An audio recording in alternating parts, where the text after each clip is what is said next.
Well, what's up, everybody? Welcome back to Role-Playing Unlimited. We have a little something different today.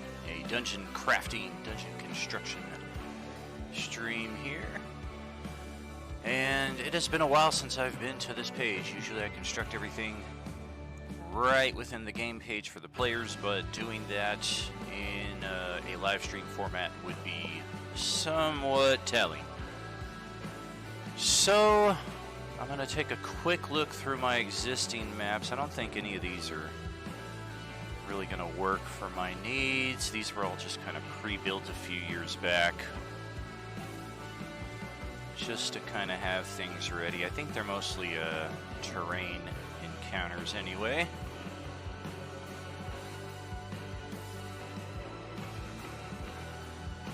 Nope. I don't know if I'm going to want to build dynamic lighting either. I have some maps that are pre-built with that in mind, so I might kind of cheat a little bit and do that. I did do one of these towns once upon a time and dynamically lit every building, so that was a lot of fun. Not so much for the players. I'd say definitely the crowning achievement was the maze that I dynamically lit for the players, and they spent an entire session trying to get out of it.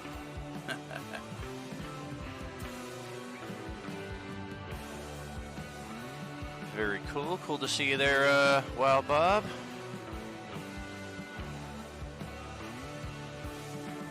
Yeah, I don't think any of these are going to work.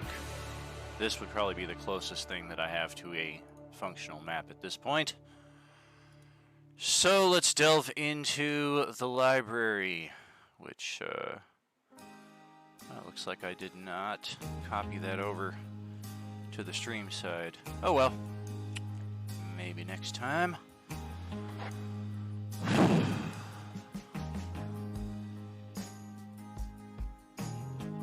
So many map and tile packs here through Roll20. It is quite difficult sometimes to find what I'm looking for.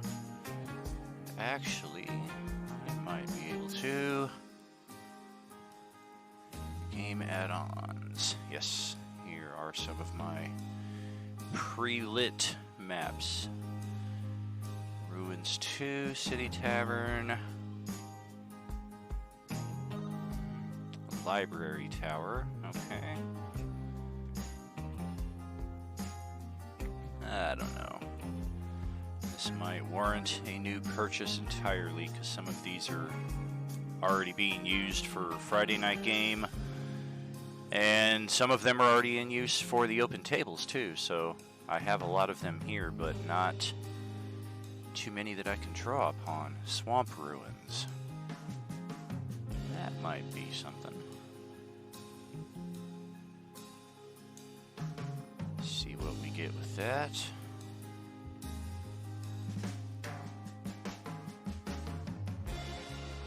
Oh, it's these. Yeah, I'm using these for another game too, so I think I am completely tapped out on my pre-lit designs, which is this is how they come. I mean, I would just have to do this manually myself. Go to the dynamic lighting layer and draw a polygon line. Typically, I like to do my walls in yellow. Just makes them stand out a little bit better, especially when I need to zoom out on super large 100 by 100 square maps. And then for my doors, I like to do red, but they've made this cool little door tool here now where I can just place a door like so. Stretch out the dynamic lines there. So assume that a player is approaching from the south side here and the door is not secret or locked. They can simply click on it and it will open up, and they can access the new area. So that's a pretty cool little feature, I think. But if we're gonna play this way, then I think I need to go to the marketplace.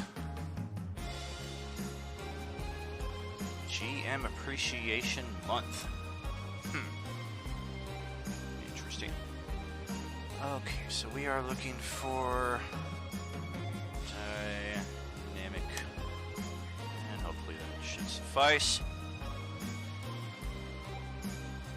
Dragon's Horde 500 maps for the low, low price of 340 bucks. Wow. Well, that sounds like a great deal. I mean, I'm going to look at it anyway. Something that costs that much has got to have some cool things in there. Okay, yeah, I think I have some of... yeah, there's one right there. I own the City Tavern map of this set. Yeah, they do pretty good work. Mountain Temple... Colossus statue. Interesting. Oh, that's cool. So, like, players are hiking up the side of this this giant statue and having a battle possibly on its head. And it comes in a multitude of different weather effects. Sometimes I'm not crazy about that. I like to get a lot of different maps, even if I'm only paying 5, 6, in this case $9 at a time. Getting one map with 8 different color and weather effects on it, not quite what I'm looking for, because I have weather packs on the side, so I can just kind of throw that on top of anything. Dynamic Forest Keeps and Forts bundle. Interesting. Oh, this is the same guy. Moonlight Maps.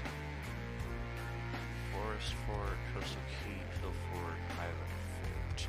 It's probably looking at the same thing though. It's like the same. Yeah, exactly. Snow, nighttime. Typically for these, I only buy it if I really like the design and I'm really in a pinch for needing that kind of map. Typically $5 per map pack is definitely more in my comfort range. Let's search out Gabriel Picard. He is my favorite artist on Roll20. A lot of my maps use his work, and they are all perfectly affordable at $5. This one was a frequent site. Oh, Fire Temple. I guess it's different than the... whatever the lava... I guess Lava Temple and Fire Temple might be different, but... I used a great deal of these maps that some of my players would instantly recognize. Oh no, this is the same map. This is just he dynamically lit it, whereas when I bought it, it was not available, so I had to do it all myself. And it's the same price. Shit. Storm Temple.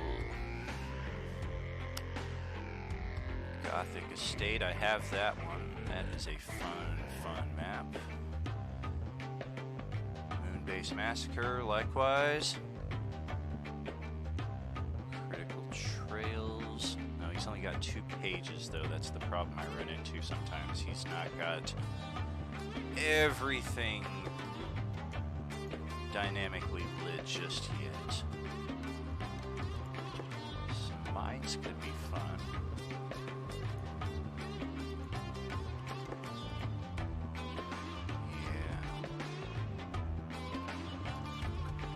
Not use it immediately, but why not? Let's add that in.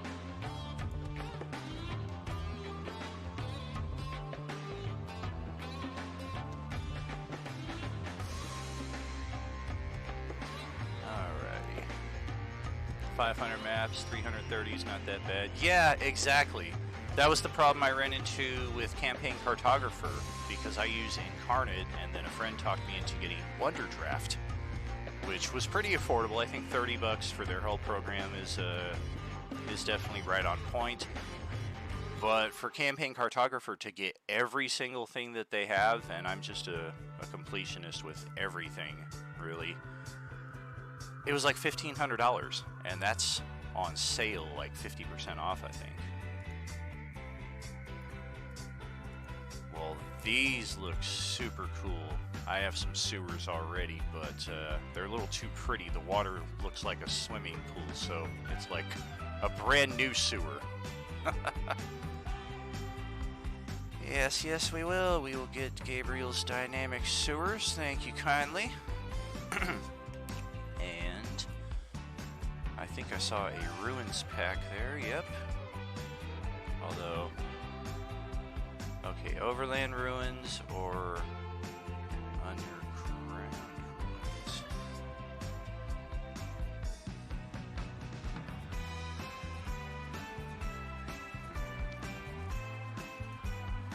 I feel like I already own this pack. Yes, that is a very familiar map right there. I just don't own... Oh, and sure, it says owned right there.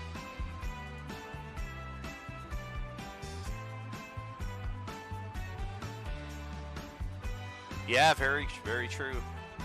Sewer in a ruined city, if they haven't been living there, the water would be fairly fresh, clean. Yeah, very true. This just looked, the map that we were using just looked a little too pristine for my taste. So I had to create some story elements around it, which basically involved the city, because it was a city on an island. And basically the island had, the water levels had risen and flooded the island. So even though they were in the sewers, it was like a contained air pocket. And the water that was getting into the sewer was from the ocean itself, which explained why it was so clean. And then it also allowed me to bring in some interesting monsters into the sewers that you might not normally expect to find. Biomechanical, you say? Oh, this looks like some Ridley Scott Aliens. Yes. I mean, we'll definitely be doing some stuff like this at some point. Oh, that is a massive map. I like these. Piece them together, make something really large. Oh, thank you kindly. Sometimes when you're forced into between a rock and a hard place, you just kind of have to come up with something that fits because you don't want to adjust the idea or abandon it entirely.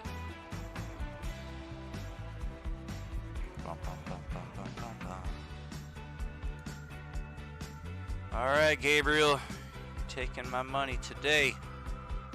Do I have Earth Temple? I think I do. Okay, I have this one, but not lit. That's what it is. Necropolis, I own that one. Likewise not lit. Damn it! I don't know, it's almost worth it to go back and buy the pack again for $5, because I might spend like 2 or 3, 5 hours dynamically lighting something, depending on how large of a map I make it. So, it's, I don't know, potato, potato.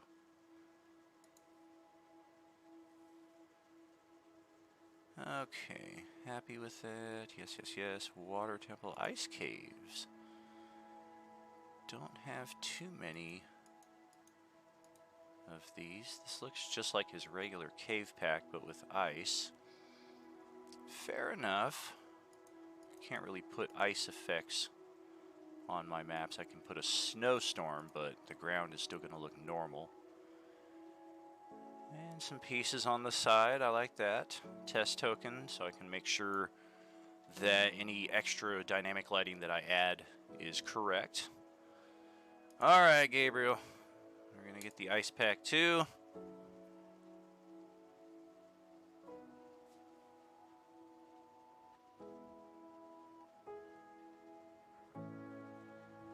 Alrighty, I think... Check. Perfect. Okay. That should be enough to work with for the time being. That, yes. Back to the game. Oh yes, I'm gonna have to delete these though, because otherwise it's just gonna take up extra space on my my maps there. So game add-ons, let's remove that. Yes.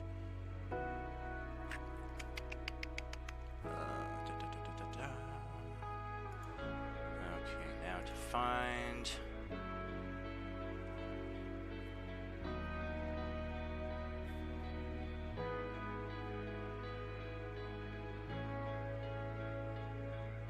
Dynamic ocean floor. I don't recall seeing that one last time. Interesting.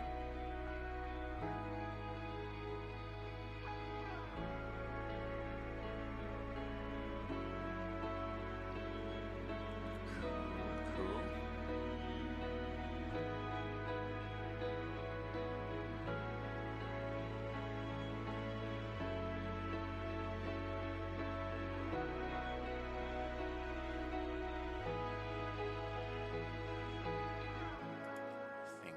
That's it. This might be the pristine sewers, though.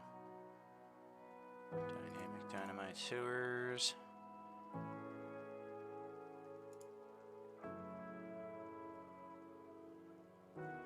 Hey, I took you guys out of there. Why is...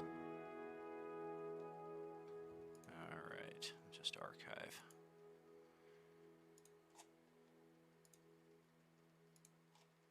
Maybe the maps remain, but the dynamic lighting goes away? I don't know.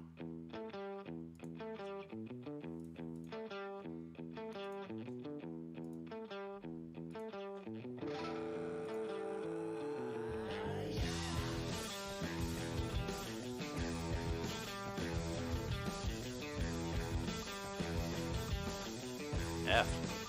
30 more of these things. Alright.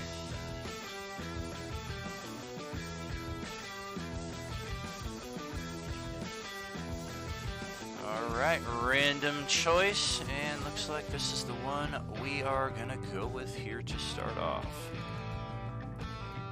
Dynamic lighting already in place. Very nice.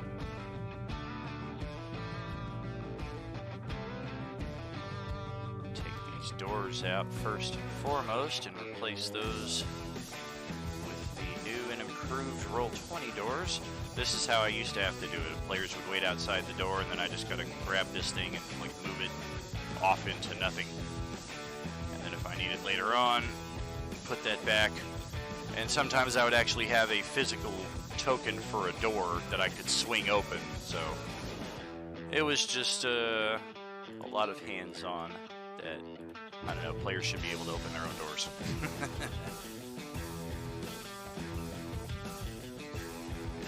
One. Another.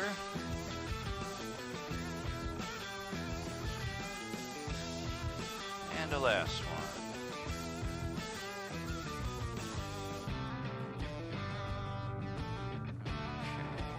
Door in place. Good enough.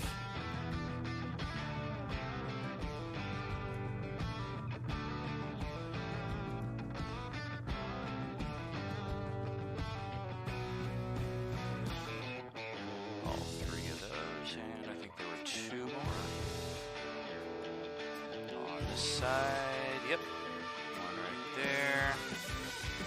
One right there. Where's this? Okay. And just to make sure the doors are okay, bring this puppy all the way up to the top.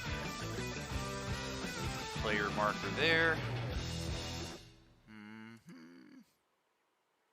Where's my test token, though? I thought, oh, it must be in here. Copy, paste bits. Yep, there it is. Nope, that's a torch.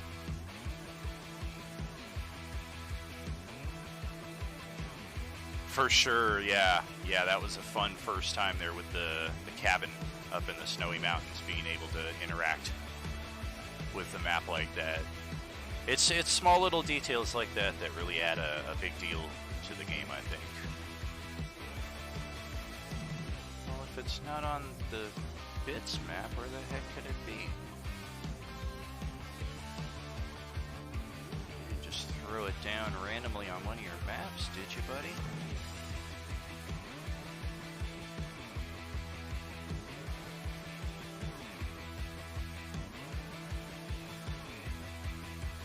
Unacceptable. Alrighty. So I'm just gonna have to manually do something here. Create my own token. That's how we used to have to do it before the map creator started including them, so it's just an extra step for a few minutes. Hey, buddy. Ready for dinner?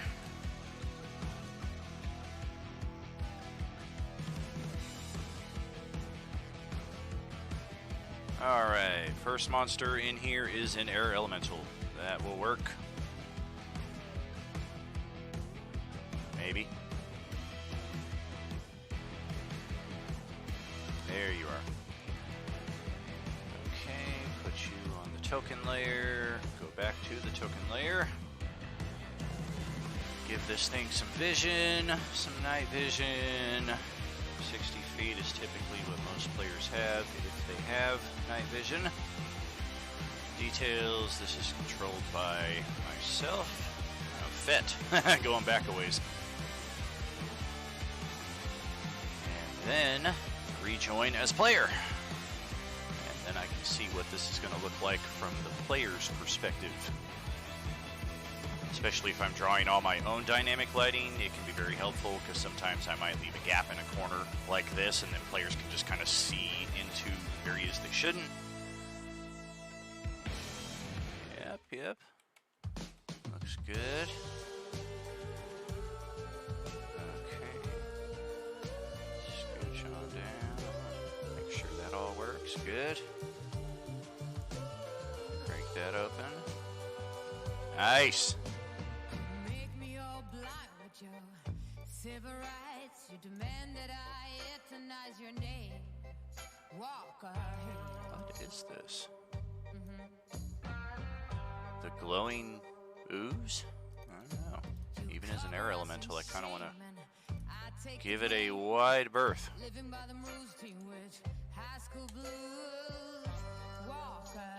Keep on checking, yep. Make sure I can't just walk through the door. Sometimes the dynamic lighting, if you don't have it set correctly, it will just allow players to walk right through walls, which I guess if they have pass wall, that's handy.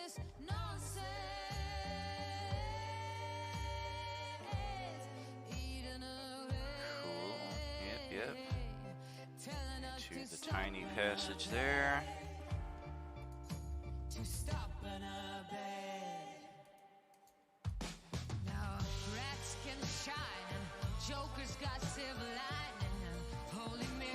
Here we are. Awesome. Everything looks great. Alright, so with that in mind, I can start populating the dungeon. Join as GM.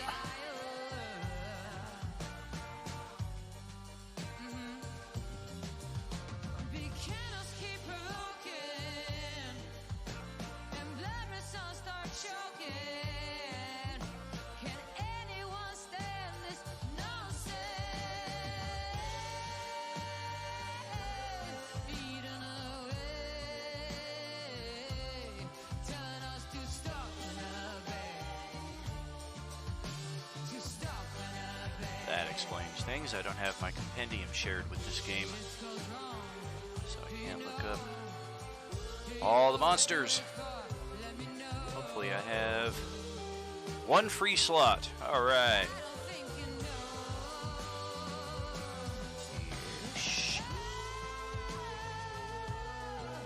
Yeah, exactly. I like the rounded corners in this dungeon here. Makes for some pretty interesting encounters, especially if you're fighting the types of things that typically live in those sewer type areas.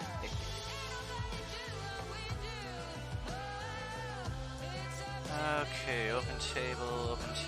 Why did maps go all the way down here?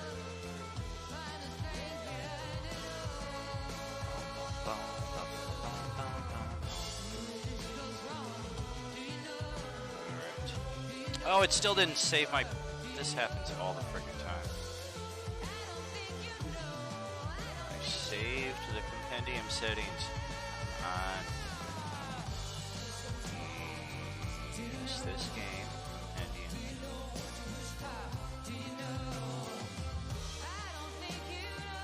Okay, character sheet. Template maybe. There we go. Alright, anybody watching, if it's not green, you can buy it and add it to the Role-Playing Unlimited archives. But, yeah, in all seriousness, the green ones, we've got a pretty decent selection of books. They've got a ton of them on here, so by no means do I ever think we will need them all, because then it's just going to get into 3E again, which just becomes overladen with conflicting mechanics. Okay, yep, looks good. Some of these I still do want to add, but yeah, there are a whole lot of these that have shown up. Save compendium, awesome. Okay, let's try this again. I don't know who I'd be. Maps there again.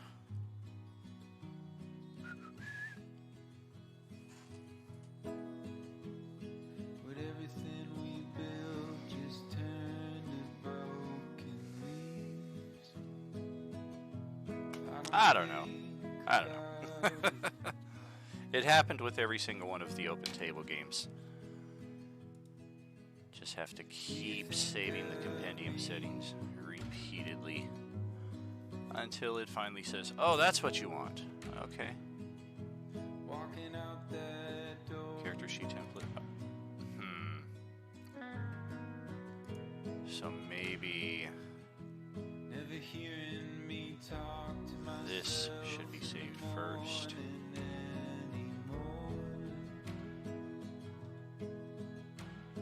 It's quite finicky, isn't it? Yes, yes, yes. And we'll give this an extra save just in case.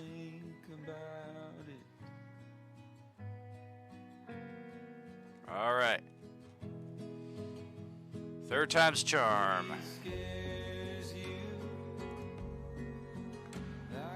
There we go. Boom, boom, boom, boom, boom.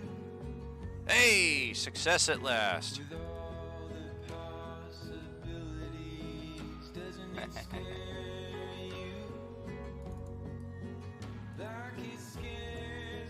So let's get some monsters. Filtered challenge rating. I'm gonna say 76543 2 can be a pretty wide range. Sometimes a CR7 sucks, and sometimes a CR2 is just amazing. It's just sad how many beasts are part of the manual anymore. There's not a whole lot of, I don't know, like actual monsters that even it out. Like so many things: killer whale, killer shark, griffin. I mean, a gorgon, sure. Giant shark, giant scorpion. Like, I don't know. I don't like just pitting beasts against the characters over and over again. Both because I don't like seeing animals killed, and secondly, if they've got a druid, what's the effing point?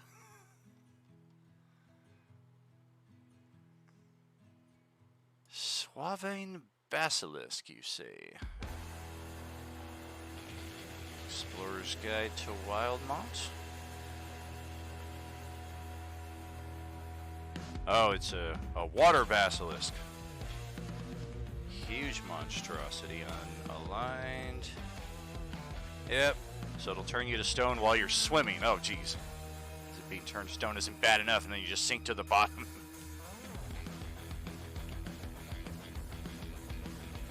Oh, okay, yeah, that does make sense. Maybe, yeah, water is coming in from this point right over here, as Wow Bob is saying. That makes a lot of sense. And some of these I've just used, like the Jaboth Hofi Spider, the Sand Spider, Shambling Mound. It's been a while. CR5, good stealth.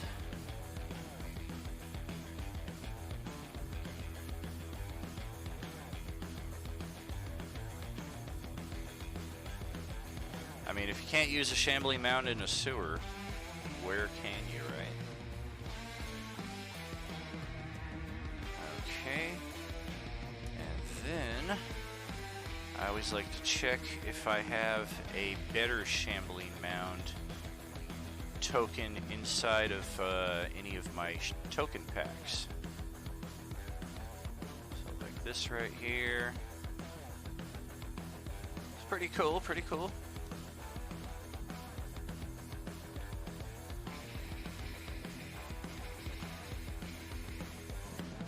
That's also pretty bitchin'.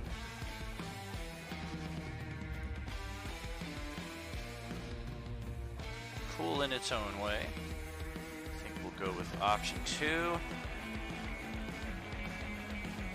You will be the Shambling Mound. Hit points are 136, but 16 die 10 plus 48. So 140. This mound will actually have a few hit points more than the standard. Players can see the hit point bar, but not the text overlay. I prefer bottom overlapping for the location of the health bar. This is always important to double check because a lot of times when you hit the AC, it is not correct. See? 15, natural armor. The only thing it seems to do is take into account your AC plus your dex modifier. It doesn't actually transfer over the correct AC. Update the default token. Get rid of that one. And yeah, this one will need some vision as well. Update again. And there we go. We got our first monster on the board. Wheels on the ground. What else? Rift Swine. Oh man, yeah. This is one of the nastiest effing things that I've ever had the pleasure of throwing at my characters. And it's only a CR5, AC 15, 110 hit points, 360 degree vision, chaos mutations.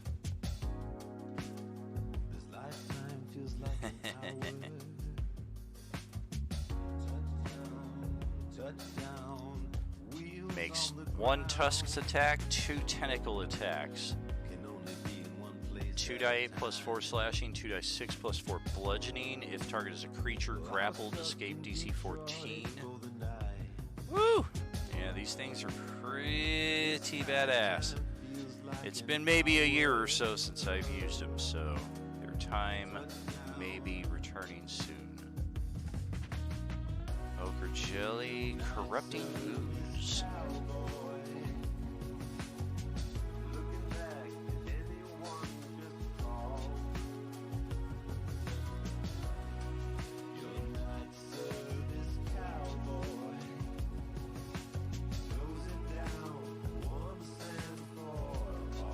Another CR5. Gets a free dissolve if it grapples, negated by a dex save. Yeah, I'm liking the theme here.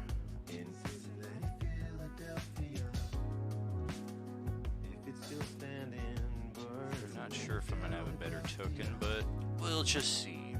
It's time to devour Philadelphia. Touchdown, wheels on the ground. Let's go. Be in one place at a time. Well, I was stuck in Detroit for the night.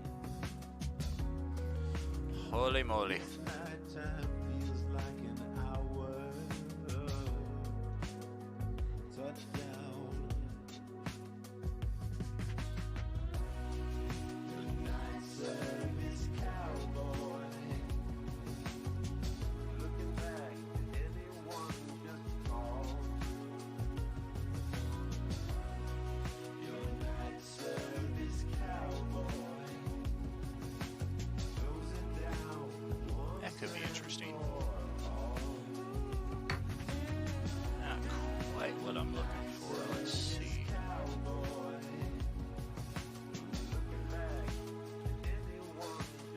Oh yes, I think that's the winner. You can be the Corrupting Ooze.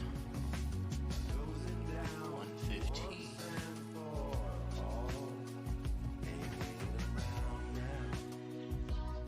10 die 10, 60.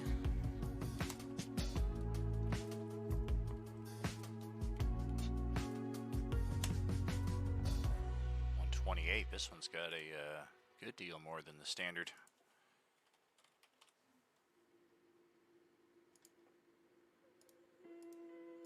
AC 10,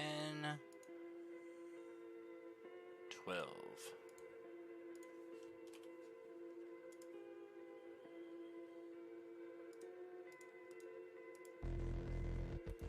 Get rid of that one. I always forget the sight until after the fact. 60 feet. And update. Alright. Those are some big baddies in this area already, so I'm kind of thinking. Well, no, we haven't even seen anything CR6 or 7. Ah, crap, it reset. So 7, 6, 4, 3, 2. Got a couple 5s already. Dinosaurs, dinosaurs, worms, beasts, ants. Got enough oozes and puddings, bristled, boon, boar bounder.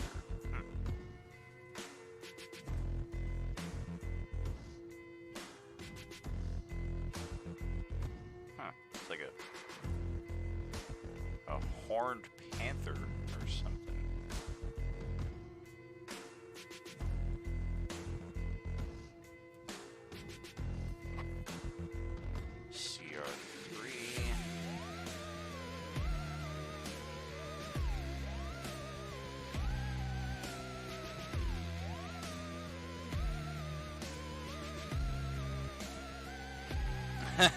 The blades make it less suitable as a mount. Well, no shit.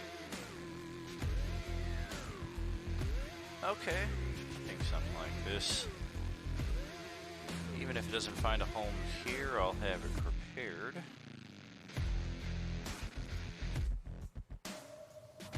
Boar bounder, I doubt I've got any of those, but you never know.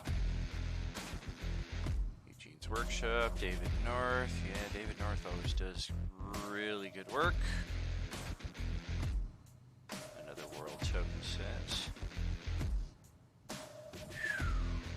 Tempting, tempting.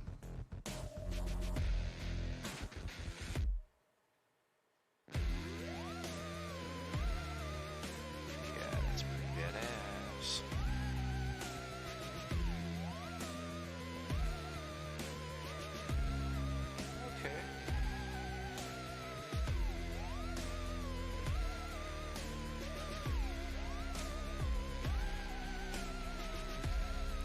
In here is large. Hi,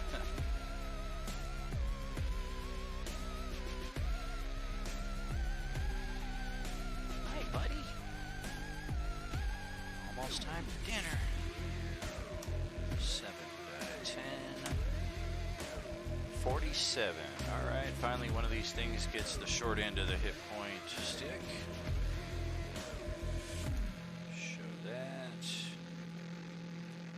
That. Incorrect AC that. 15. Indeed incorrect. Hey, it wants to go back to 12. There we go. And once again, forgot the lighting. Night vision 60. Get rid of that one.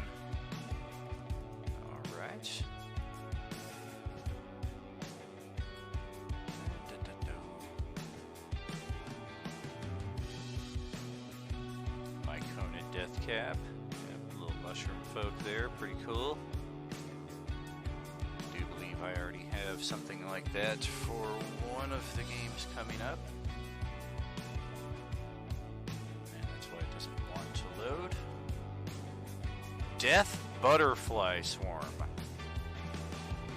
Well, I'm intrigued.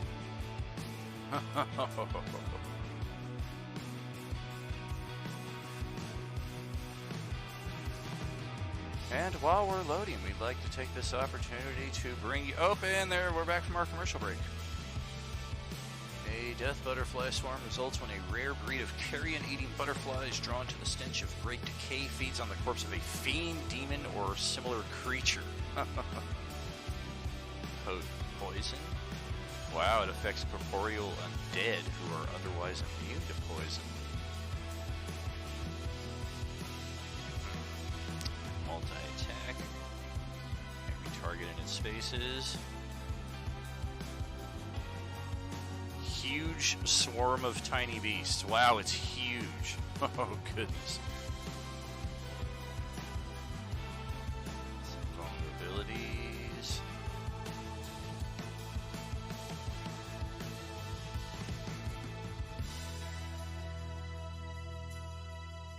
Ah, yes. A lot of these creatures in Tome of Beasts do different things when they are at different hit point values. Okay, well, I like the scent. Well, what's the regular one look like? That's a CR6.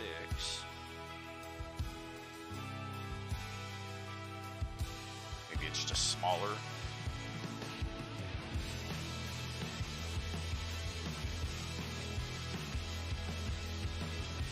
Large swarm, less hit points. Doesn't do as much damage. Perfect. No, we don't need a greeter. One of these when we've already got a shambling mound and a corrupting ooze.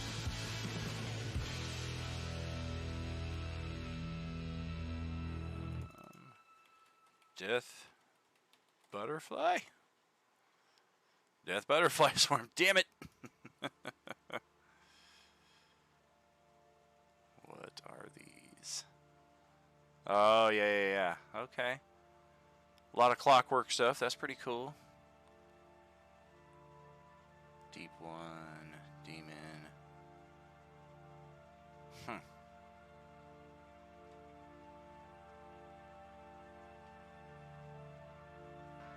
Man, that's a pretty good sized pack.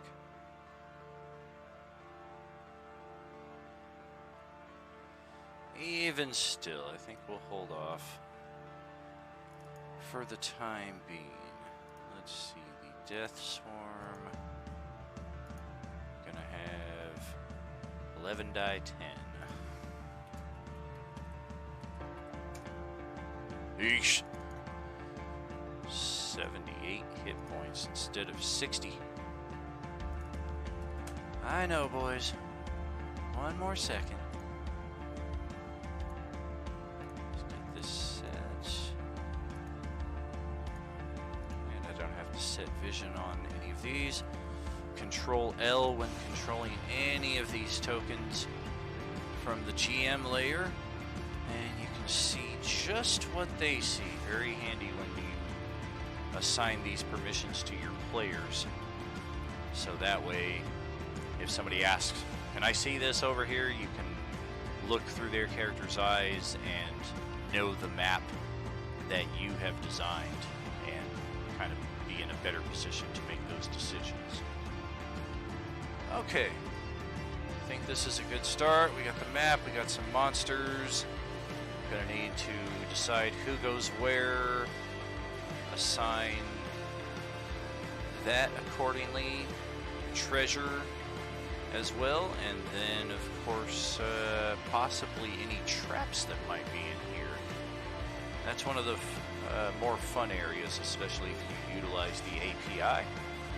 So I'm gonna get these dogs some dinner because I got them both right here at my feet begging me, Daddy, it's 15 minutes late, so get them taken care of and grab a quick smoke, and I'll be back with the next part of this this dungeon construction stream. Thanks for hanging out, and catch you soon. Are you with us?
Alright, back at it.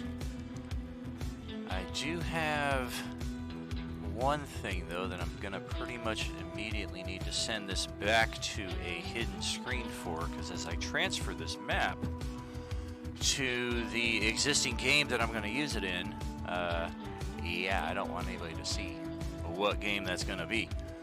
So I am here, but on this screen right here.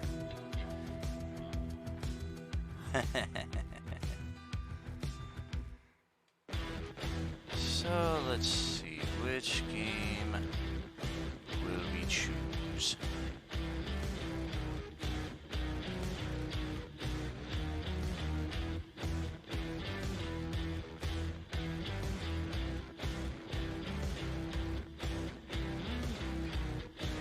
Okay, and the big thing being, at this point, will the monsters also transfer over to this game?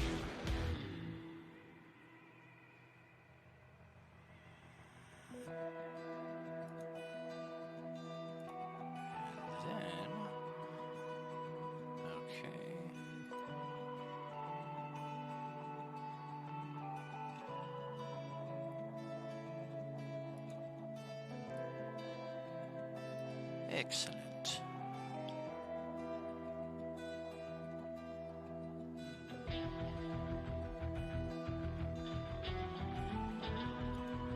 But the map didn't transfer.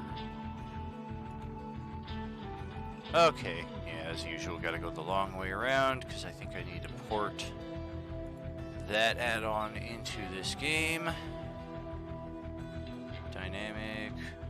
Sewers. Ish.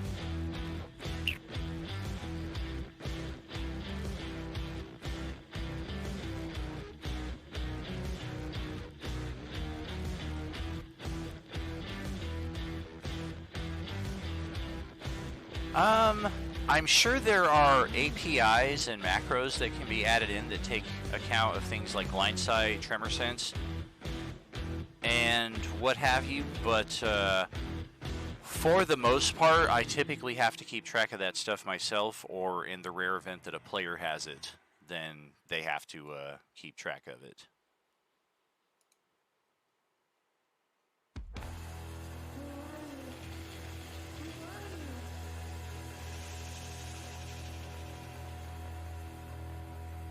Oi, none of this wants to work.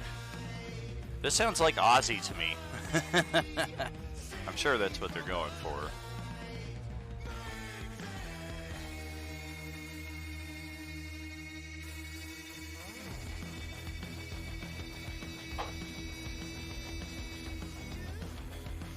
Okay, loading in. I'm loaded into all three of the games right now, just in case Ben decides to log in and decipher which game I'm working on by the one that I'm currently in. Good luck with that, because I'm in all of them. Okay. Got all of that.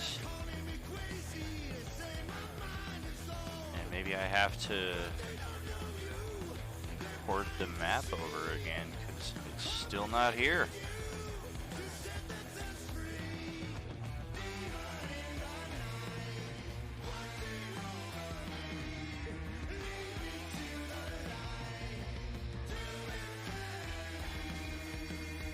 Oh, that is the problem with loading up all the games, though. Everything is running kinda slow.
this is kind of a bummer. It is not porting over in any capacity.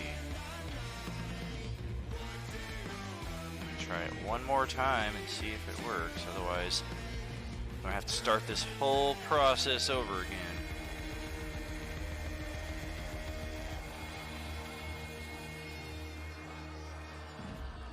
Everything seems to require 3 tries, so maybe that'll be the case here.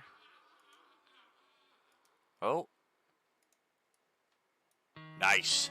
All right.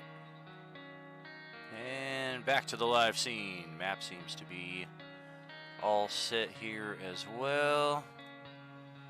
I do need to drag the monsters back into the journal, but that can wait.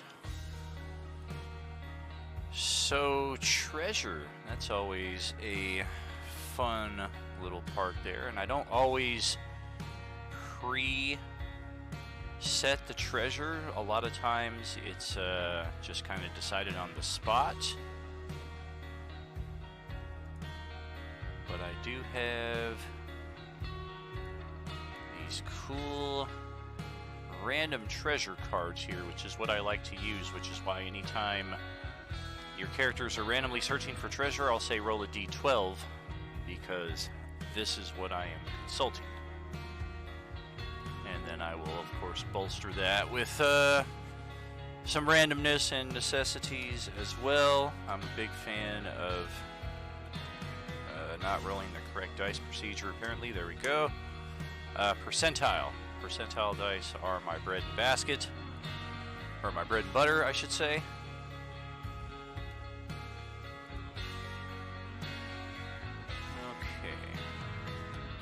I think with that 98, we are going to be looking at a pretty good magic item in addition to the possibilities of what we see on these cards. I'm going to check the characters, and I'm going to roll randomly to see who it is gets the item of choice. High number, okay.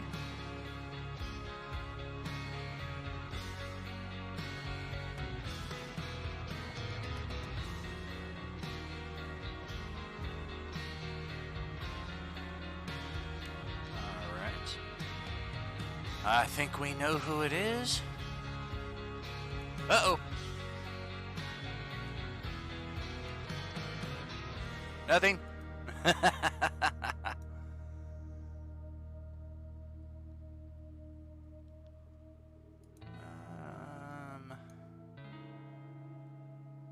Oh, of course it does help that I have all the characters in all the games just in case, so that's not necessarily indicative as well. Oh, I wish I could play the Final Fantasy music that I have here, but copyright restrictions. Okay, and then die 12s, 3 of those, 5, 6, and a 9. Huh. An unassuming looking pipe that once a week provides the smoker a +2 bonus to a single wisdom perception check. Interesting. Pretty minor, but kind of cool.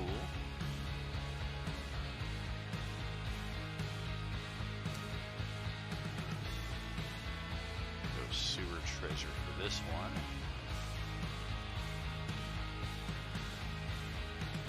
And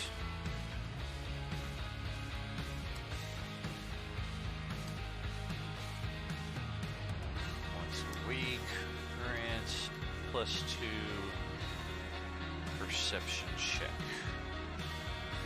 As basic as we can make it, really.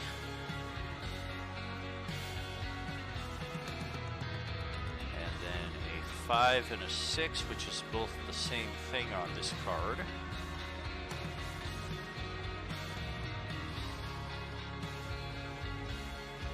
Yeah, exactly, once a week. Yeah, it might need to be a once a session kind of thing, because trying to track that time can be pretty horrendous. A pestle hewn from quartz worth 7 gold and 7 silver. Okay. and the statue of the monkey on the next card is the exact same thing. So yeah, I'm thinking I will add both of those.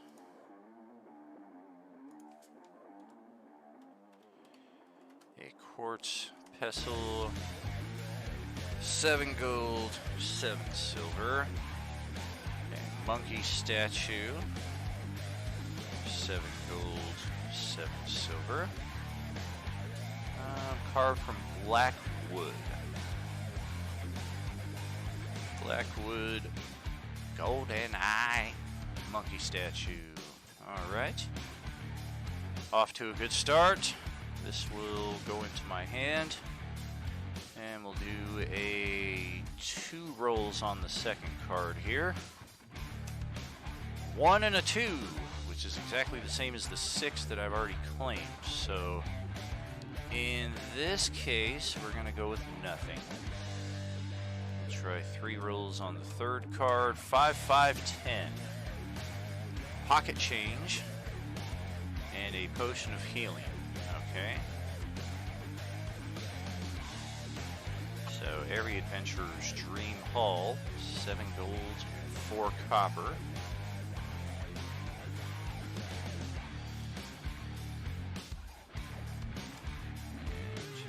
Potion of healing.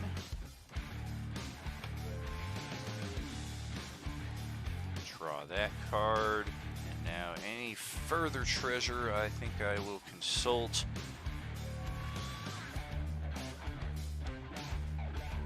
the Dungeon Master's Guide.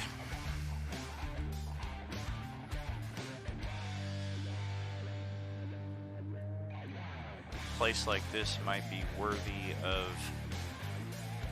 a low-level hoard of treasure. And in addition, there is a player-targeted magic item coming into this as well.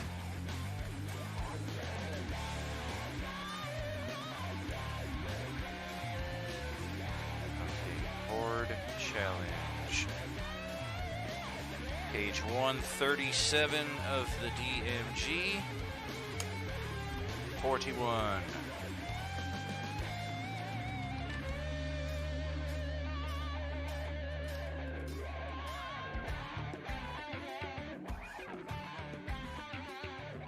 Probably nothing worth speaking of on that. I think we're going to dial it up here a little bit.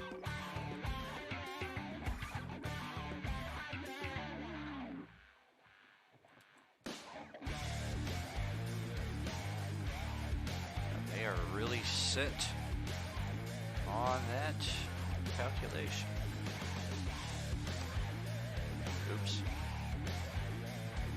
Okay.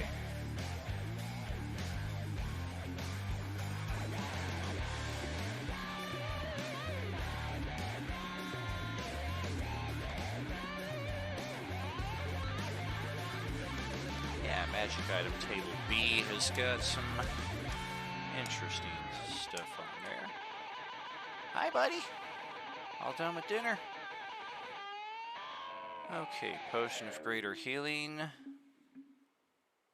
A potion of fire breath. That might not be necessary. Let's check out.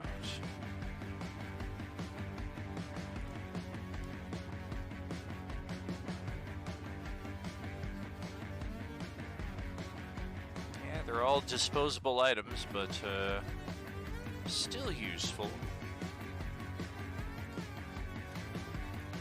Potion greater healing.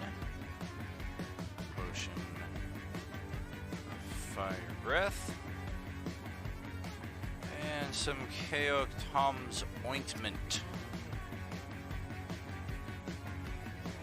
And if I'm choosing an item for this player,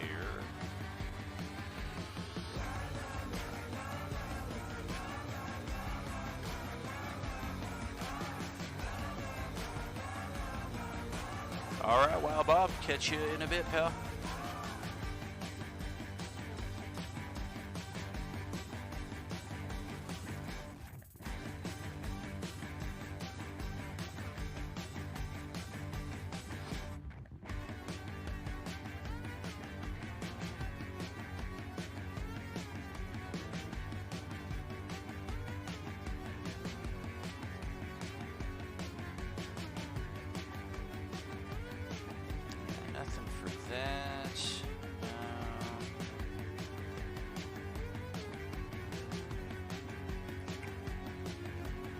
Yeah, I mean, what gift do you get for the character that already has everything? But they don't think that they do.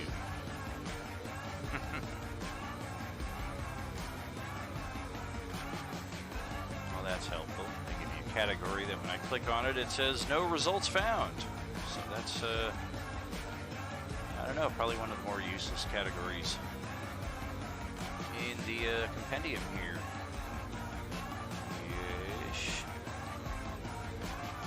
I don't know, I think I'll just keep perusing through the DMG here. It's definitely tried and true, and there's a lot of other magic items that people would like to get their hands on, but this is where I tend to come back to. If I don't find anything here, I'll bust out Tasha's or Xanathar's.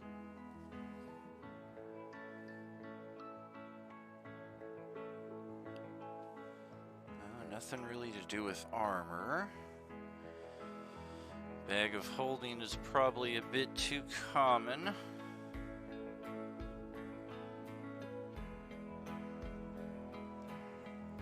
Yeah. I think that's the winner right there early on. Another tried and true, but I've never found a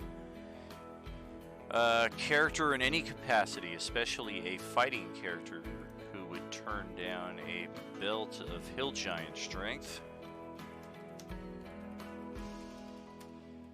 Turns your strength into a 21 if it is not already so. So for you are going to get a pretty cool magic item here in the coming weeks, and it is a belt of Hill Giant strength. And yeah, it might be son of a it could be anybody's character. You never know. But if you're not a frontline fighter character, I would probably assume you are not the targeted character for this item. Okay, so now a shambling mound is going to require shambling. We're going to need this back into the player and dungeon master journal so that I can assign some other information accordingly. Looks like the AC has once again dropped. I think it's supposed to be a 15. It shows it's a 9, and it is supposed to be a 15. Thankfully, the hit points that I rolled have stayed, as did the lighting. Perfect.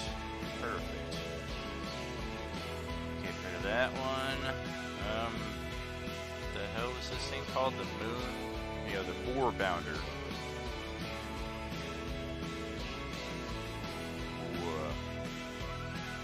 Come on, not loading up for me. Ore Bounder.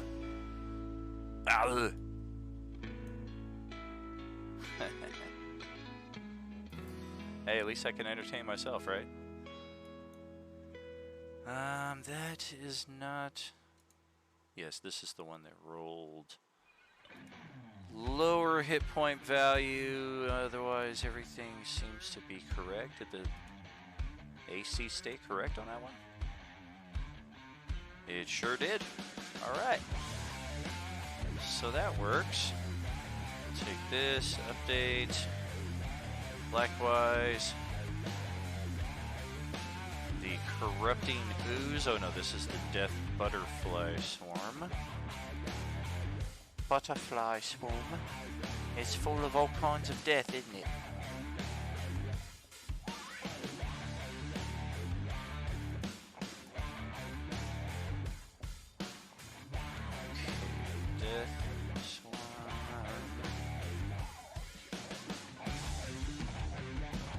AC might have also stayed intact for this one as well.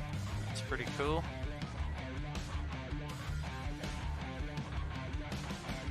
Sure did. Got a lot more hit points though in the transfer. Here is our corrupting ooze. Ah!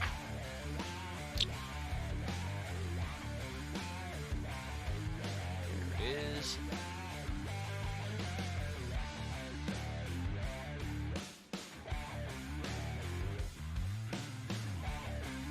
AC should be a 12, and it's gone back to a 10. Yes. Bet it goes back when I do this, though. Hey, it didn't. All right. I just lost a bet. Excellent. All 4 of those are set in accordance with state laws. I think Air Elemental, I'm just going to deploy back over here. I'm thinking... There's 2 obvious entryways here. We got the North Passage and this one here on the southeast. So either could be an ingress for the characters. I'm thinking let's come in from the southeast down here because, I don't know, we always come in from the north or the south. Any other direction is just fun, huh? Check these monsters again, see if any of them have any special abilities here that might determine where their starting locations are. 22 con, yikes. 16 strength. A 1 charisma. Do not ask the corrupting ooze to sing you a song or do you a dance. Blindside, tremor sense. Gonna go over well for some players that rely on stealth.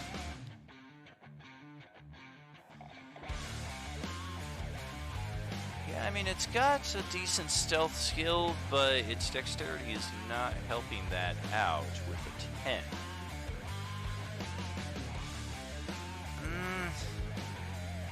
So something like this, I feel like this is probably gonna piggyback onto an existing combat, and that might be this right here, the Moorbounder. Bristled Moon Moorbounder.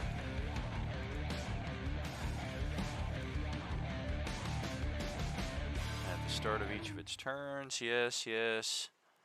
This is not the most intelligent creature. They are pretty sensible though, and they know how to work together, so this might be something that it might be worth teaming this Moorbounder up with 1 or 2 others. So in that respect, let's copy, paste,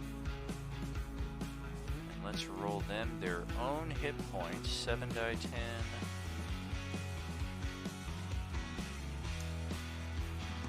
Plus 14. Jeez. Ended up with 20 more hit points than the other one, so it went from 47 to 67. And the second one is getting 49, so 2 hit points higher. Alright, so 3 of those. I don't know how stealthy they're gonna be. They do seem pretty dexterous. I don't recall seeing any stealth skill. No skills at all. Speed is 70 feet. Whew. Wow. Take a couple, I don't know. Yeah, those look good. So yeah, something like this, I don't think it has the need to be stealthy. It's not a lane in wait kind of creature. It is a cat, so it does have that pounce mentality. But I'm thinking let's start this area off with the cats kind of spread out, like just all over the place. They're hunting for scraps or whatever it is these things do. And then this ooze, let's try to measure its speed as well. 20 feet, swim 30 feet. So yeah, that's acceptable. I I think the ooze can start off over here and kind of piggyback off of these Warbounders that are coming in. This is a Shambling Mound, not a Warbounder. So that leaves these two monsters here. What to do with? One of them, I'm kind of thinking obviously should be inside this room. The other one perhaps a bit too large for this room, so, and perhaps a bit too powerful to piggyback off this existing combat because you don't want to kill your players. So it might be a use for the next section over. I could see that working out. The Death Butterfly Swarm, I'm thinking you're going to go to the next area. Shambling Mound, you're going to go inside the room. I don't think I have an Overgrowth anything, but if I'm able to kind of spice this room up here a little bit with some plant life and what have you, I think that would be pretty cool, so it doesn't just look like a plain stone room. We'll see. We'll see. Oh, nothing found in my library.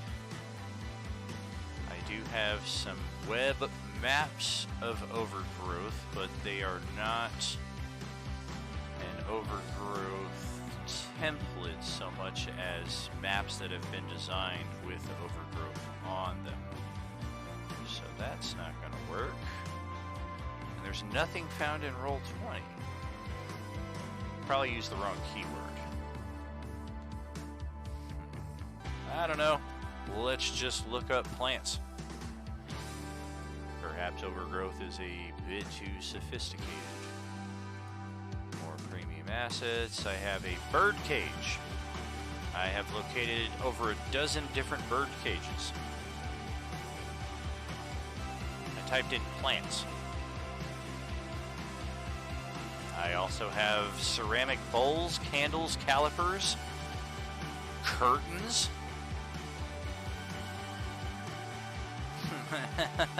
and then flower people. Okay. Maybe just the singular plant. See if I get anything from that. It is for this reason, if you become a Dungeon Master on Roll20, I encourage you to make use of the My Library tab. You can't see it right here because I don't want to show the chat log side of things. It'll give away a lot of information. But the My Library tab, once you start obtaining maps, tokens, etc., I would say it's very wise to move those into the My Library tab and even rename them to something that you're going to use. I have not done that. I've been on Roll20 for 8 years this July. My Library tab has... it's very organized for the card games and the board games that I've moved over into Roll20. Games like Munchkin, Heroes of Land, Air, and Sea that we can kind of play virtually. In this respect, that was by necessity, because if I didn't put all those tokens in those folders when I was then needing to move them to the game pages as I'm creating them, it would have just been utter chaos. But in retrospect, I should have done the same thing here with the D&D folders, because yeah, there's just things that are all over the place, and the file names that the creators give them sometimes, or that Roll20 gives them in the transfer process to their platform, it's difficult. It is. Let's look up greenery. I don't know, that's probably going to be too sophisticated as well. Well, look at that! I found some plants. I mean, loose leaves, but it's a start. Oh, here we go. Okay. Melanie Patterson, jungle tiles. All kinds of different random plants. And see, it's also for this reason too, like I probably have plants that fit my need inside my existing library, but it's just so hard to locate anything in there anymore. I will give it a shot here though before I drop another $6. Village to pillage, hamlets and outskirts. Maybe have some loose. And not really. I found a bush, but I guess I could do in a pinch. Otherwise, these are all buildings. And a stool and trees. Yeah, I can't do anything with trees in here. What's up, Bob? Welcome back. Welcome back.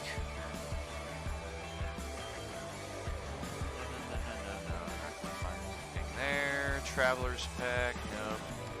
Tranquil Taverns. I highly doubt it. Let's make coast map. Nope.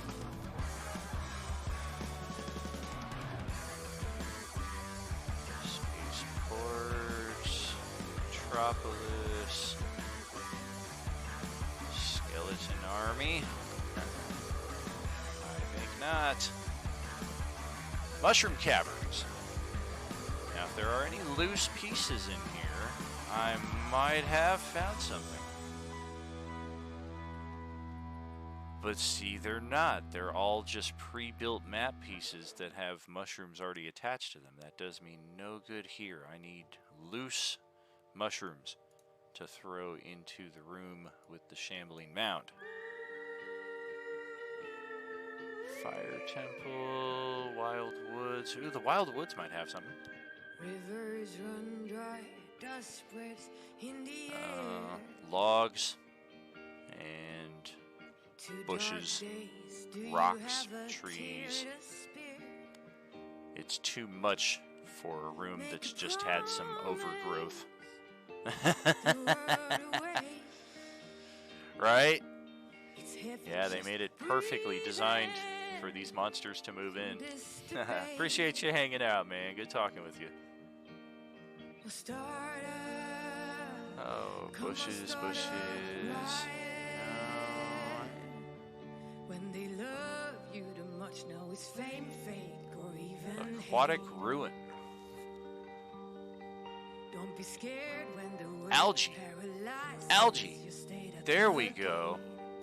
That's at least a good framework It's a lot in which I to can take build in. upon. It's designed to know and don't wait. Perfect. Throw that on the map layer. It's already a dirtier, grimier looking room. I like it. I can actually... I think this is going to need to be copied elsewhere because these sections are just a bit too clean for me. I don't like it. Let's dingy it up. Make it look infestated. It's a word. Okay. Throw one more over here. Perfect. Just twist these to fit what is needed so there's no obvious spilling over. Most people don't look close enough at the details to... Hey, that algae is spilling off the bridge, but I am very meticulous. Playing some Raft, very cool. I was gifted that game for Christmas off of my Steam wish list. But like, at this point in time, I'd say 90% of my video games, they're just sitting unplayed. I would say Gathering Dust, but I do take care of my stuff, so the dust accumulation is minimal. There's just so many games that I want to play. I picked up that Sons of the Forest a week before last, haven't touched it. I got the Hogwarts game last month. I played 3 hours on it. And then the open tables just took off after that, so video game time has been even less than usual, which was pretty non-existent to begin with.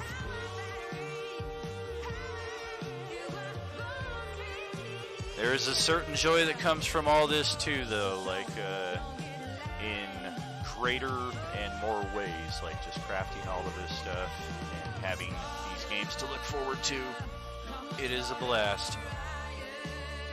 Okay, so that is set. Ooh, a labyrinth. I am a fan of those. Basins. Oh, I remember this map. This is the map that my level 20 party fought the Kraken. Yes. That is right. It was a fun battle, but that Kraken, I mean, once the characters are at a very high level like that, there's not a whole lot that's going to take them down, especially if they're smart players. Yeah, very true. I do enjoy telling my own stories. I do draw a lot of inspiration from other people's stories, though, so there's that aspect that is missing. But at the same time, some of the stories that I'm drawing upon at this point in time, they're so outdated that unless people are familiar with classic Final Fantasy games or things of that nature, they might not necessarily recognize the inspiration as readily as if I were drawing it from something more current. Odds and ends. No, that doesn't help. Ocean Treasure. I don't see how any of that's treasure. It's a, well, I guess if your characters like to collect octopuses.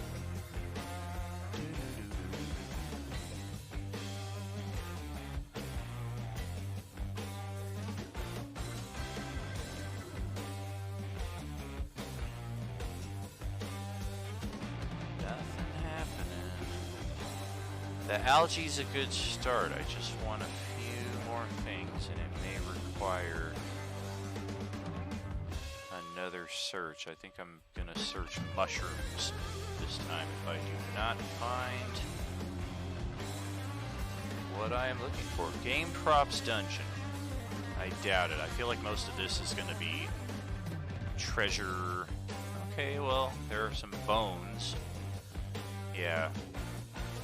Chest, loose treasure, gems. That is the next step, but I'm not finding what I'm looking for in there. Fairy pack. And only fairies. Okay.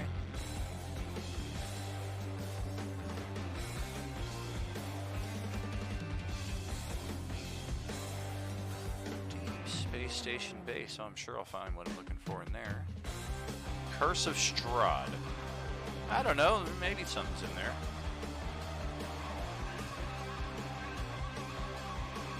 Something sinister. No, they're all just tokens. No landscape, anything. Good to have in a pinch if I need a miscellaneous vampire or something.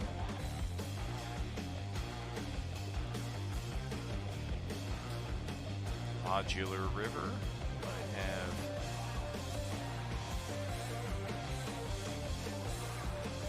I need something like this where I can like soak up the room.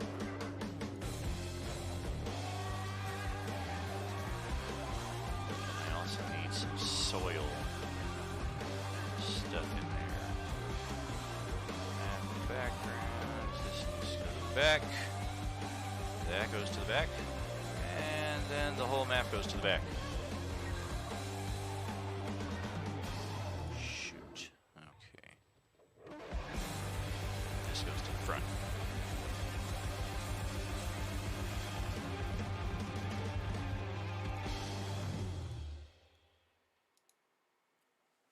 Yeah, that looks pretty nasty, especially if I get the algae completely covering the water. I think that'll work. Yeah. Perfect. And then the monster also stands out. Getting there. And otherwise a bunch of large trees. No good.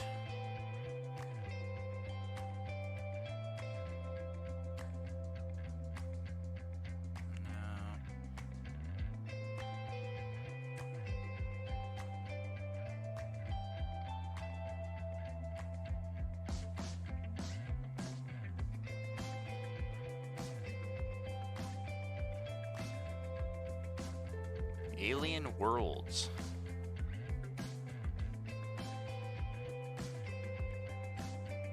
Well, that's depressing. There's like 15 items in here, and they're either pre-made maps or a crashed spaceship or a prismatic bridge or some rocks, which, I mean, I think I've got rocks aplenty. It's strangely enough, it's plant life that I just don't seem to have. Well, I've got plenty of bushes and trees. Let's look up mushrooms.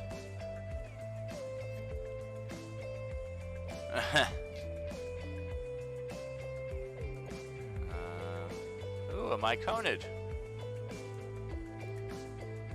I think that would work for the character you crafted for the Wednesday game if I didn't already assign that to you. I'm not sure. I don't think that's what you're using, is it? But it should be.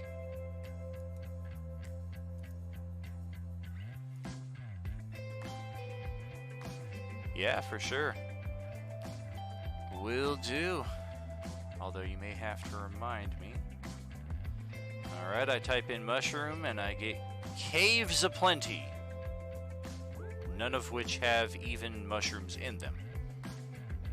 And now I have crystals. Fungus patch.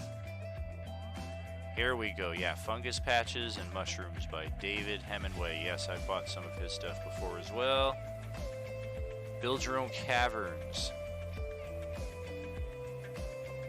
176 items included in here for $6. I don't typically build a lot of my own maps unless it's I've got just plenty of time. Oh, very cool. Some Durless art. I like it. We started playing Roll20 with our Ultimate Star Wars, or Star Wars What If campaign, that at that time in 2015 I had already been GMing on and off again for 10 years. And the very first map that we played on that, I think I spent 60 hours building it piece by piece. I didn't do any pre-generated map packs. Everything was like a little 2x2 or 4x4 token.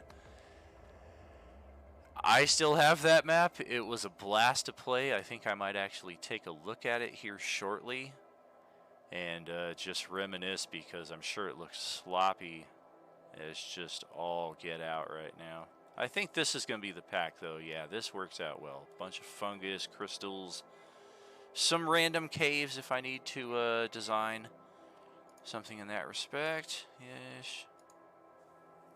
Okay.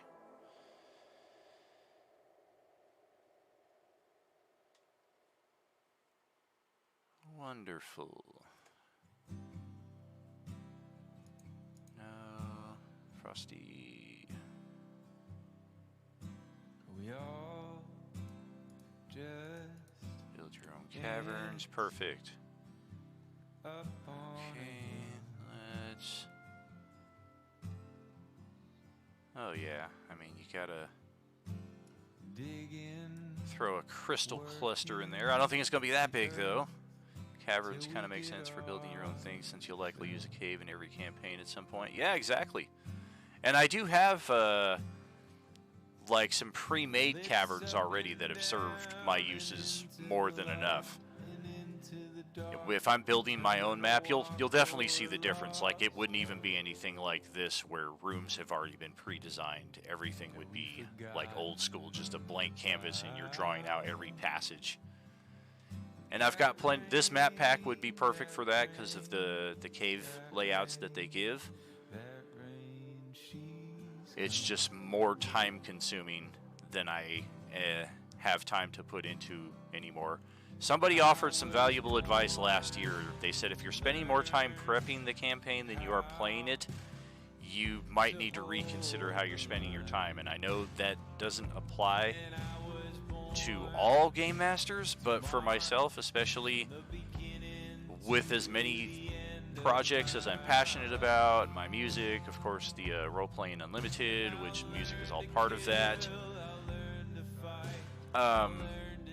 It's definitely wiser for me to not spend so much time building a map that we're only going to spend a few hours playing on. Even if I'm able to reuse that map at some point later on down the line, it's something I struggle with, because I'm already an hour or so into this map, and we might only spend 2.5, 3 hours playing it total. Yeah, exactly. And I have there's an Adventurers Guildhall map that I bought. That was one of those few packs that it was like, okay, it's the same map 8 different times, nighttime, during the winter, during the spring, but it's an Adventurers Guildhall, and that can be fun to kind of throw some surprises at the players at different times and ask them all to establish where they're at and what their room is and what their kind of day-to-day is. Similar thing I did with a keep in another campaign where one of the players was the lord of the land, essentially. So after the royals had been killed in the conflict, he was the next in line to take over. So I turned over the castle map to him, and he was like, why do I have a feeling we're going to have a combat here at some point soon? I was like...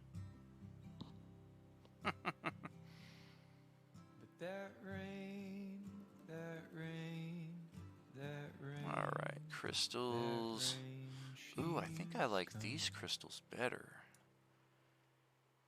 Yeah, one that's still kind of growing into shape and not already stalactited.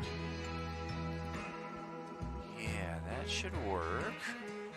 And then some mushrooms. Are they all individual? No, I got a little mushroom patch. Perfect. This is exactly what I was looking for. Good lord. I don't know. Initially, I was like, do I want them that big? And now I'm kind of like, that actually looks all right. Maybe something more like that, though. Yeah, I think that looks better.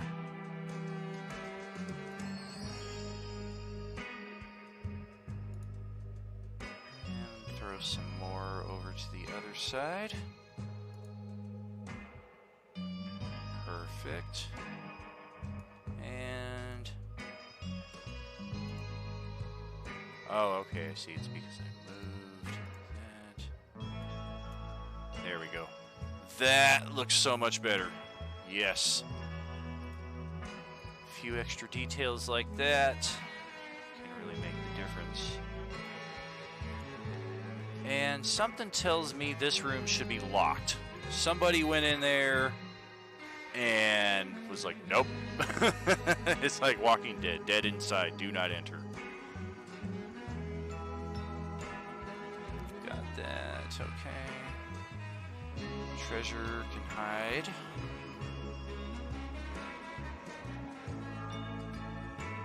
Excellent. Solid enough for one encounter. Air Elemental, I don't need you anymore. So now, treasure time.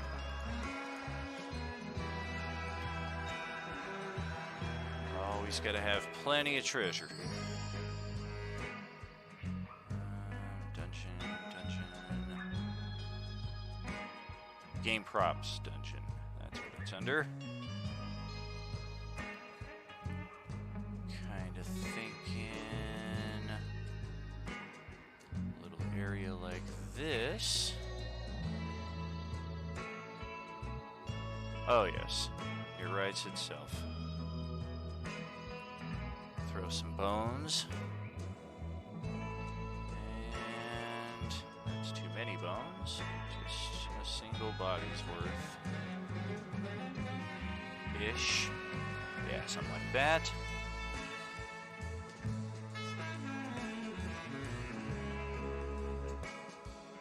And then we'll put a treasure chest right in there. I think all of these can be map layer items. Kind of hard to see in the dark there, but cool little detail. thinking maybe a previous party had been through here at some point. They started looting, and this was kind of their rest point. It's a bottleneck where anything that comes to get them, they should have tactical advantage.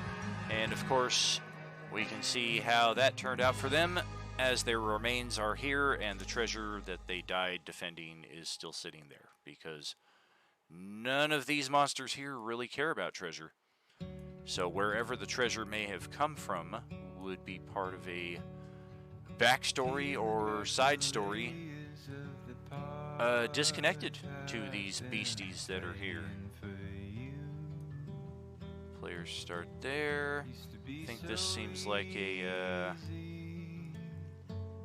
this might even be a good secret door area, now that I think of it. Oh, yeah. Only thing is...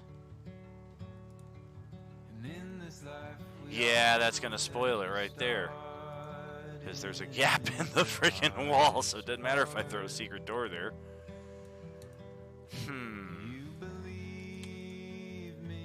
I don't think there's anything I can put there to disguise that well enough either. Maybe a bookshelf or something. I could wedge it in there? Maybe. Yeah, exactly. Some kind of object that would block that.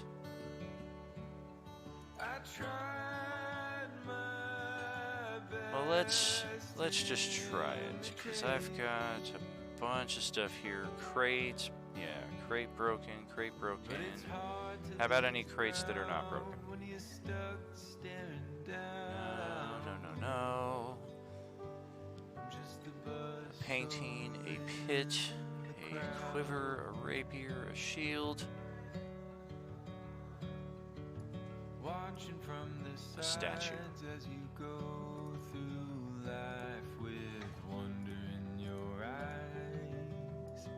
Okay, so like that. Good look at our statue there. And I'm already regretting having gotten rid of my air elemental, because now I need to create another token, which I think this time is just simply going to be this Golden Cup. I will be playing the role of Golden Cup today. Vision, night vision. For today's purposes, we only need 30 feet. Control that for myself. Yes, and...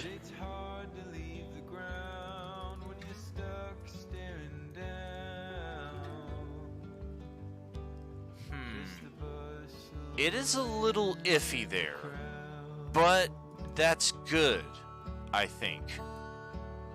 Yeah, definitely other statues will need to be in some of these rooms, I'm thinking. But I think that's good that there's a little visual giveaway, because it shouldn't... I like when players notice things of their own accord, and it's not necessarily, does my character see anything? I roll a perception check. Because if I'm building these maps, it's very rewarding for when players wander around and they happen to find something. They're just like, is this something? Yeah, the player's perception check. You know. Alright, so I think that works out pretty dang well, and then I think something really cool can go inside this hidden chamber here, like even cooler than the treasure chest up in the top east, and even cooler than the pre-assigned treasure that I've already rolled. Like, treasure kind of comes in multiple stages for me. There's what the monsters are going to drop, which that's typically determined at the time of. There's any preset hoard treasure, which I've already rolled up and placed on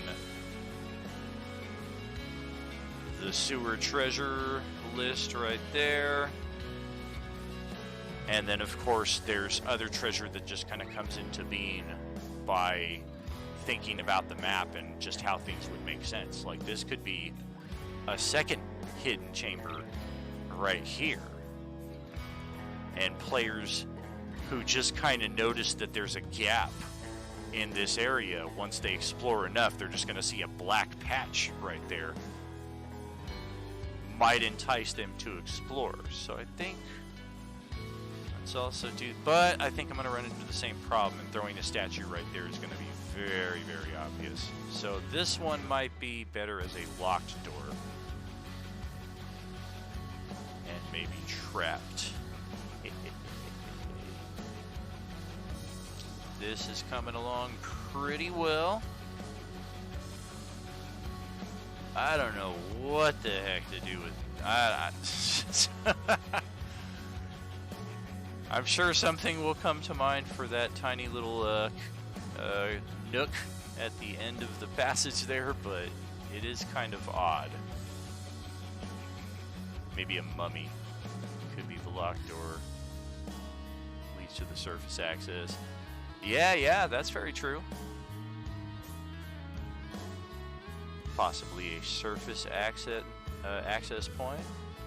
My initial thought is that they enter from the southeast here, and eventually, after exploring the area, continue out to the north into whatever lies next, but there's nothing that also says they can't find a way elsewhere down here. Definitely something to consider. I think I'm going to need to reload my inspiration here, my motivation, and grab another smoke. But yeah, I definitely still got some time left in me here for constructing maps. My hope is to get this one done and then construct an entirely different map for a different night, and hopefully get all of that done this evening. So yeah, I will catch you back here in 5 minutes, 10 minutes or so.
Alright, back to it. Now, here is one of the more fun features here. If you have the Pro account through Roll20, I think it comes with Plus as well, but don't quote me. Looks like the button for it is vanished under the Roleplaying Unlimited avatar name there on the bottom left, but it is the Trap Maker API, otherwise known as It's a Trap! And what I need to do first, I think, no, this room here is already going to be deadly enough if I'm understanding correctly, so let's not also throw a trap on the door. But maybe something over here, because this area should be a little vacant after the ooze joins the combat that should probably take place more towards the center area once the players spill out of here, maybe even come through here, get a little flank action. But this area should be pretty open, so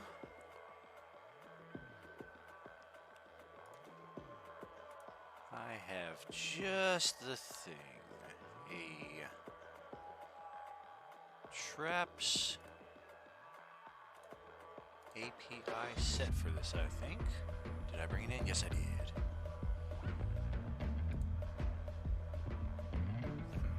I have not yet read all of these instructions, though.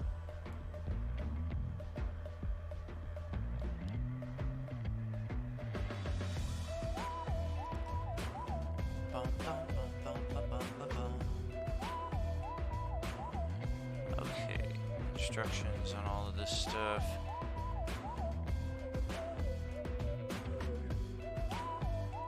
Huh. Pretty cool.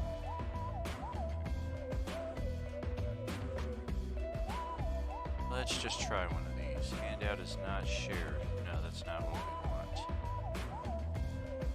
We do not want to share these. Where's... Okay, so they're trap ideas, but they don't necessarily come with their own tokens. So that's kind of a bummer. I mean, it's cool to have. But, yeah, I'm going to have to go back to my original idea.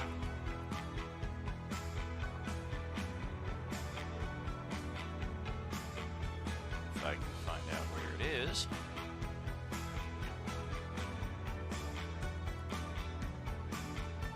Try the dungeon game props again.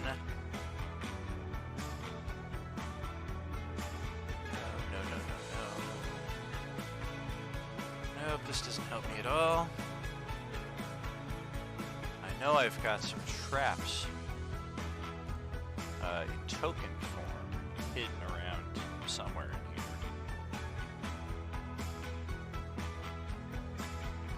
here. Doors, pillars, broken pillars, sarcophagus.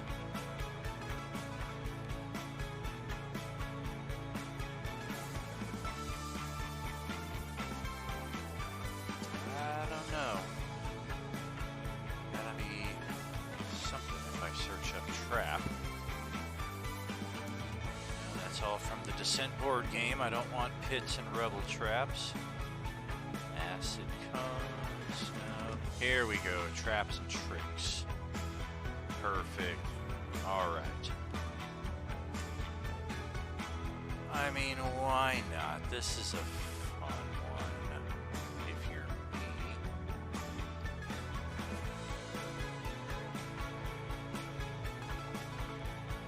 I'm gonna take this, shift it around, get up in there nice and close on it.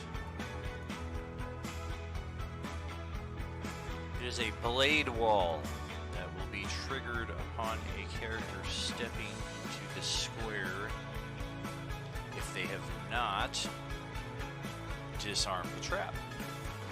So the trap maker this is probably worth a little on screen adjusting here. So let's move that.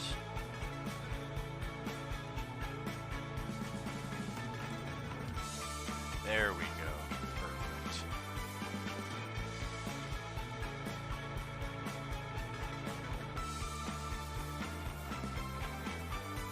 That's fine.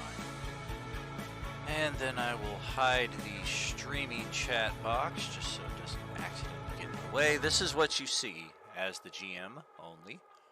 If you have the TrapMaker API, first you select the token, as I have done right here.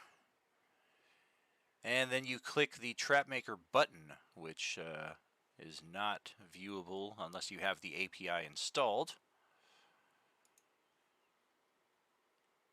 And yeah, it looks like the playlist has ended as well. So I'm going to use that opportunity to get some real kick-ass music playing here, courtesy of my dad's band from 1972,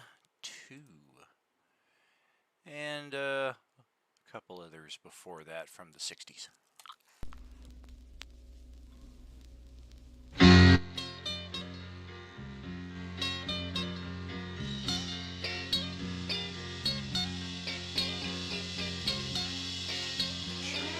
Volume is okay. Sunrise morning. Yep, seems to be alright. There we go. Such a pretty sight. Okay, so TrapMaker API is selected, and we can see all of the different features that I can configure this trap with. And this is going to spam up your chat log in a way that cannot really be done otherwise. Every time you click one of these and enter, it's going to create a new one of these boxes in your chat log. You don't necessarily need to use a new box each time, but there are a lot of these boxes that are just going to appear in your chat log, so just keep that in mind. So the name of the trap, we're just going to call it Swinging Blade with an exclamation point. And then we can see if I scroll down, I have a new trap entitled Swinging Blade. Otherwise, everything else is the same. Message, you can type in your own customized, which I will do here. Your presence. Activates a triggered trap. Swinging a deadly blade at you. Cool. Disabled. A disabled trap will not activate when triggered, but can still be spotted with passive perception. Okay. The trap is not disabled right now. Show the GM only. This I like to start off as yes. So that way when I'm testing it, the details of which do not present to the players the next time they log into the game. Delay activation, I have never been able to get this to work. There's a guy who was kind enough to spend a lot of time with me trying to teach me. He posted a few videos on Facebook, Roll20 fan pages, I believe, that gave me enough information to at least be able to do what I'm doing here. But as far as the delay activation, I've never been able to get it figured out. As far as I understand, it gives the GM time to allow other characters to migrate into the area before the trap completely goes off, just in case it's an AoE. Again, never been able to get it to work. Activation area, this is one I need to relearn, because it can be valuable if you have, for example, for whatever reason, let's say this square here was a square that is a pressure plate, and if a character steps onto it, that causes this blade to swing out. It is possible to make that happen. You just have to create first the pressure plate token, which will have the parameters of the passive perception. And then here in activation area, when you're selecting this, you would need to have this token selected. But there's more to it than that, because I used this once to great effect where there was... Let's see if I have anything in this dungeon that will kind of help explain. Yeah, this should work right here. Okay, so let's say there's an extra passage coming out of the north side of this room that the players are coming into. And they're all in this room, slowly making their way through, and your scouts are now making their way out of the room. The first step outside of the room was a pressure plate. That activated a poisonous gas trap that flooded the entire room where most of the party was still hanging out, waiting for the scouts to tell them it was okay to proceed. That was a lot of fun for me to see that go off. Definitely not for the players, but it is something I need to relearn because I tried to create a similar effect in one of the games recently and it just was not working. So, special effects as well, as far as I understand, you need to have some knowledge of the macros that go behind the special effects on the taskbar on the left side of the screen, accessible only if you are Game Master. But you can do cool little things like this, like create a beam of acid that never goes away. You can create a bomb. Oh, there goes that. Okay, so let's say a bomb of death. Boom, boom, boom. A bomb of smoke. You can have some of these special effects appear as part of the activation of the trap. That's another feature I've never been able to get going either. Sometimes to supplement it, I will just kind of manually do what I just did instead of counting on something to automatically do it for me. Sound, if you have a sound in your jukebox, it can play when it's linked to this. That's a cool feature that I imagine is pretty self-explanatory. I've just never gone that extra step to go through the jukebox here and find anything in that respect. You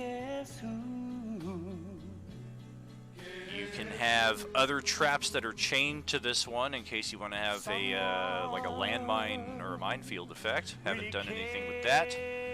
Delete after activation, pretty self-explanatory if it's a one-time effect. Now, detection properties. These are important for your characters. Make sure I have this selected again. Max search distance standard is 5 feet. I don't like to go further than that. That creates that little bubble around it. So if players are in that area, they are able to rely on the passive perception that is locked into their character sheet. Detection message. If they are able to successfully detect it, this is what they will see automatically. Something looks suspicious about that wall to the left of the door. There we go. Doesn't give away exactly what it is. Gives them some reason to check it out. You can reveal the trap when it is passively detected or not. I do not. Should it be revealed when it is spotted? No. Which layer move to when it is revealed? Map layer. Always map layer, otherwise you might accidentally move the trap out of the way while trying to move your monsters around. External script properties. I don't know. I've never messed with that part. Character sheet is automatically assigned to the Roll20 character sheet. Attack bonus. This could go either way. This could be an attacking trap, or it could be a trap that's going to require a dexterity save. Another thing too, you want to have the trap on the GM layer so that the players cannot see it. That is something I should have started with actually. So GM layer, max search distance, I am thinking attack for this blade, for the characters at this level, we're not going to have a lot of traps, so it should be something that's going to be pretty heinous if it triggers and be pretty rewarding if it is solved, i.e. a significant milestone bump if this is spotted and disarmed or bypassed. I mean, somebody could just spot it and just hop right up onto the platform and possibly access the locked door. Miss is going to be half damage. It does, on a miss, yes, it'll do half damage. Saving throw will be the dexterity.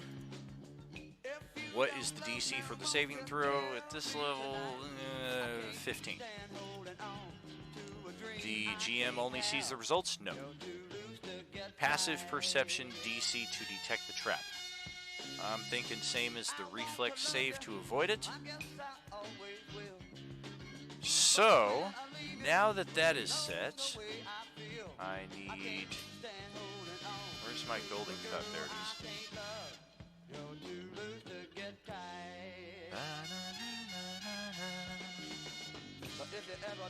Okay, I don't think this is gonna work, because I don't have anything. Well, maybe it will. I mean, it's counting as a token, so... Passive perception.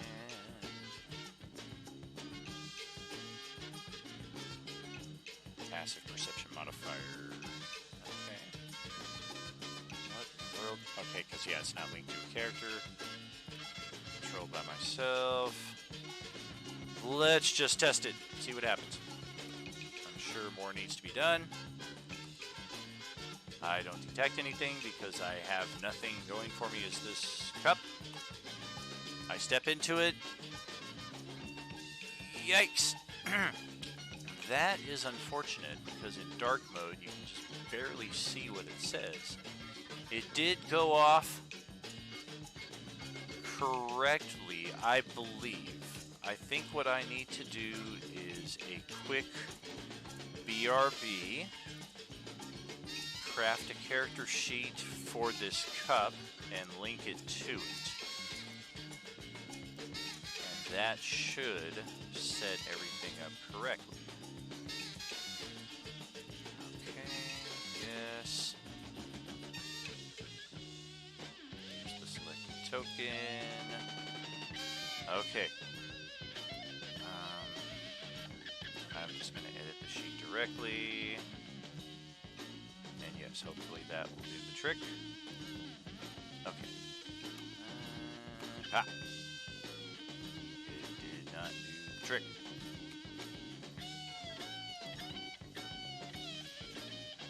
So something is wrong here. I am doing something incorrect. I've got my cup, I can send it there, it sets off the trap, but it does not roll the damage, which is what it's supposed to do. It's supposed to automatically roll the saving throw for the character that steps into it, and then automatically roll the damage based on what I put in. Activate trap.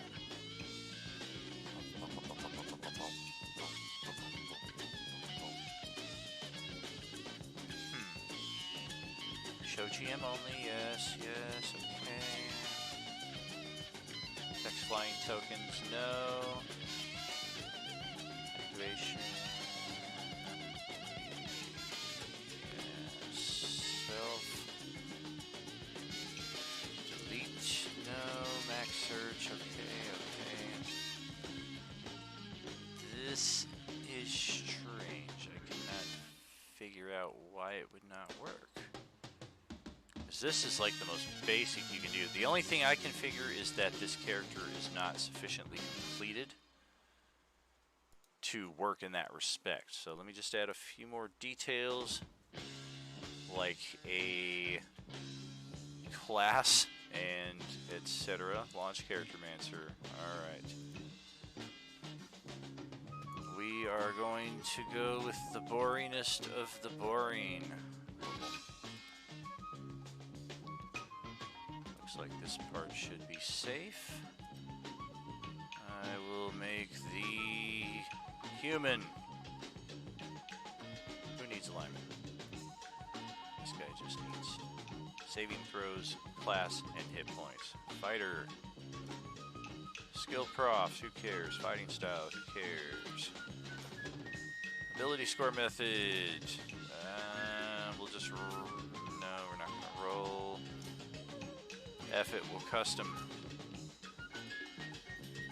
And yes, everything will just remain a 10 except for wisdom, a 16 to help out with the passive perception.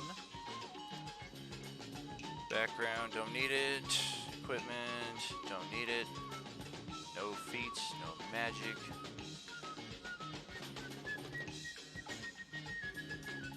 Character name, yes.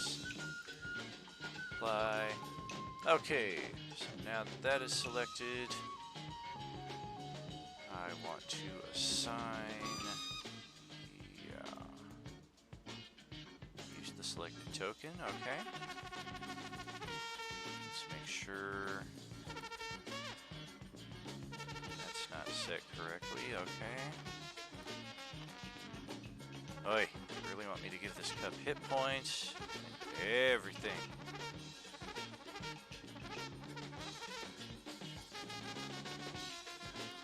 Okay, take 2 or 5. Ta-da! There we go. That's exactly how it should look. It reveals the text that I put down. Your presence activates a triggered trap, swinging a deadly blade at you. The target, it names your character, which in this case is Horaisra Akefe. Dex save, I rolled a natural 20 versus DC 15. Miss, I automatically calculates the half damage. So the player just inserts that right onto their character sheet. Now, make one more change to this character sheet just to make sure the detection message works. Just boost perception. Perfect. Looks like just with training that will give me a 15. And moving into the passive detection area. There we go. That's exactly how it should work. It highlights the area and indicates the character who notices it. Something looks suspicious about that wall to the left of the door. And from there, the players may take that into their own hands. Delete that so it doesn't identify. And then make one last change. Show GM only. No. So that way, it will pop up for the characters if anybody steps into it. And now I can delete that. And that's how you do a basic trap on the Roll20 API. Get this back into position how I had it. Yes. More or less.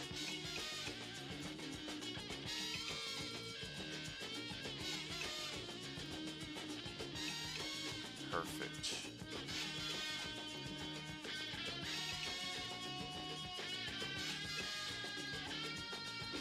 So now, what could be left? I mean, this is a 25 by 25 map. There's only so much you can do with it. You don't want to cram too much into a small space. We've already got 2 encounters, one of which is triggered by entering the room, the other of which is behind a locked door.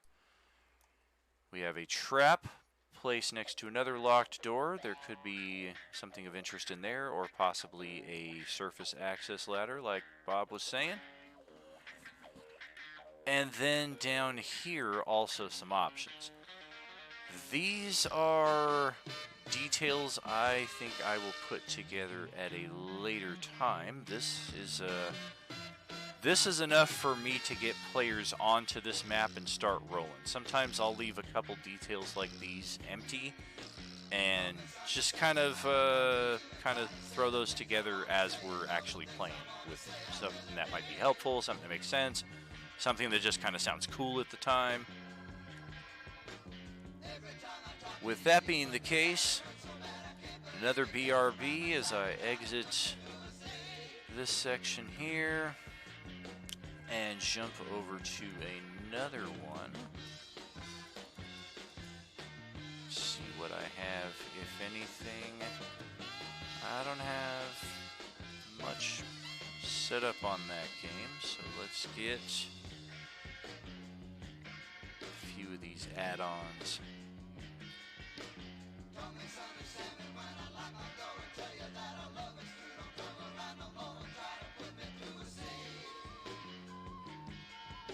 Last one was the sewer, so this one I am thinking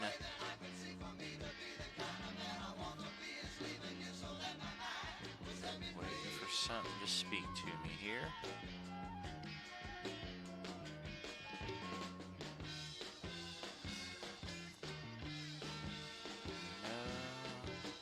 Let's try the mines. The mines sounded fun.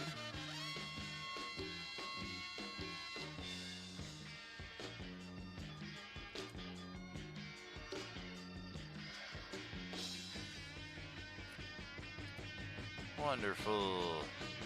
There we go, and all of that. So we take 2. Just one of these random sections here. All of these should be set up. Yes.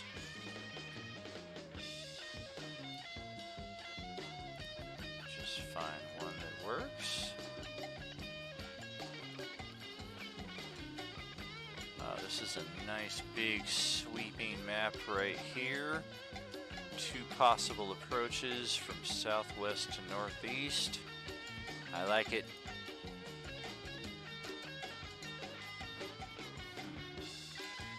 No real place for doors on this map.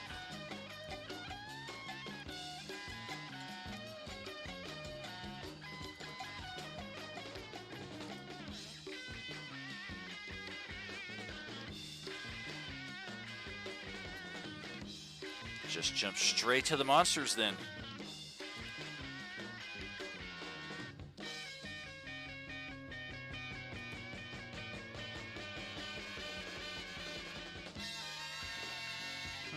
The Abyssal Chicken. Party like this, I'm thinking let's start. Oh, look at that, CR30. Why not?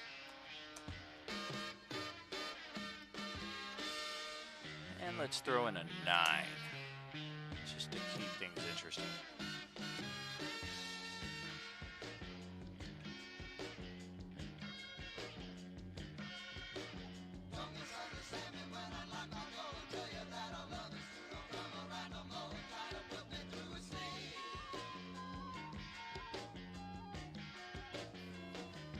A Shadowghast, Undead Assassin, huh?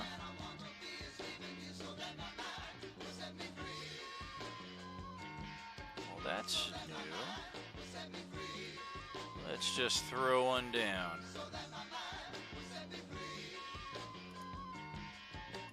Happy for later. An adult rhyme worm, you say?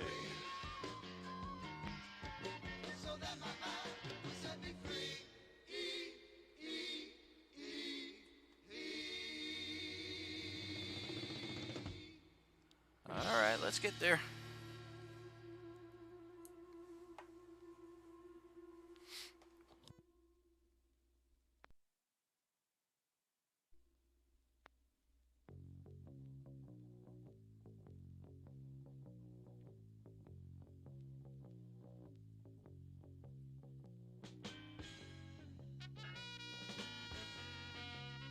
Now, if I'm not doing an ice map, no real place for him here.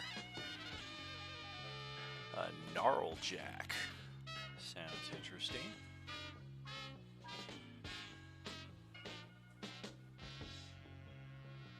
It looks like, was it an animated bear trap? Huh. Well.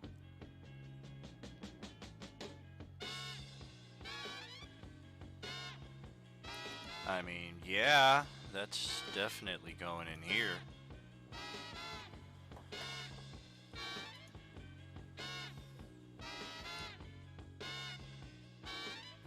Juggernaut Dog Mole.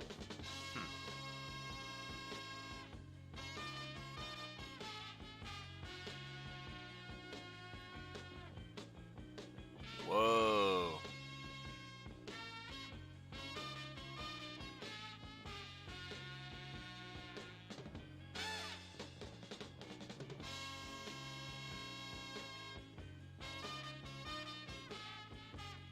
Interesting.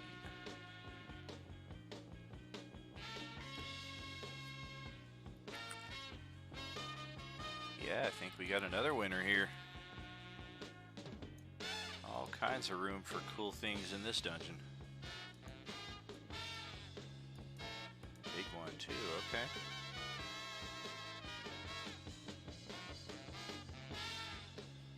I think also a Displacer Beast would be a fun addition. And that should do it.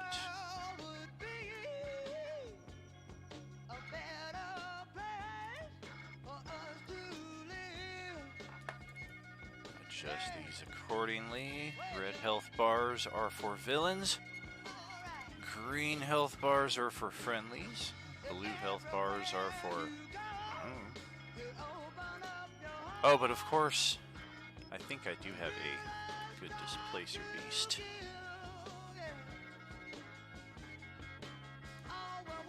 Displacer Demon Cat. Yeah. Yeah, that works. Displacer. Okay. AC is reading as a 12. I don't think that's correct. Could be, though. 13. Not off by much. 10 die 10 plus 30 for hit points.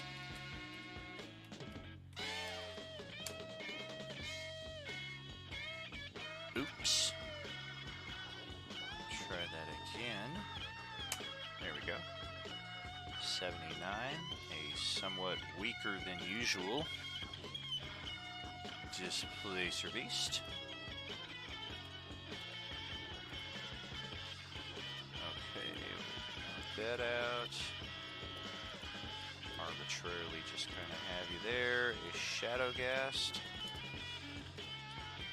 Not sure if I have one of those.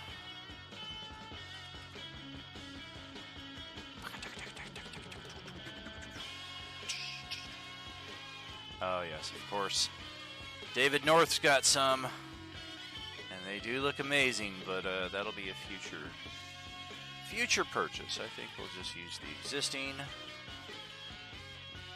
for the Shadowghast, which has 9 die 8 plus 9 hit points. Oh, also lower than usual.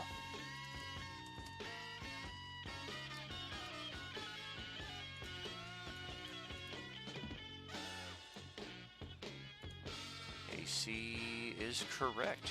Fantastic. Dog Mole. I don't think I have one, but I've been surprised sometimes by what I possess.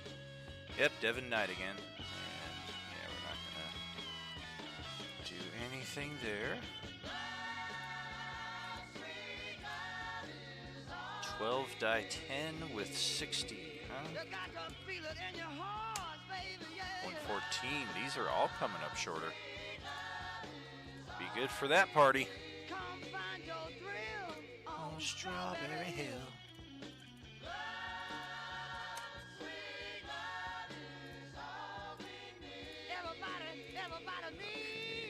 Update.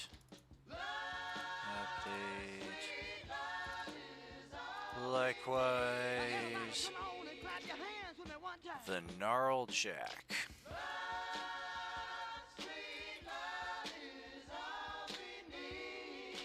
Doesn't look like anybody has any.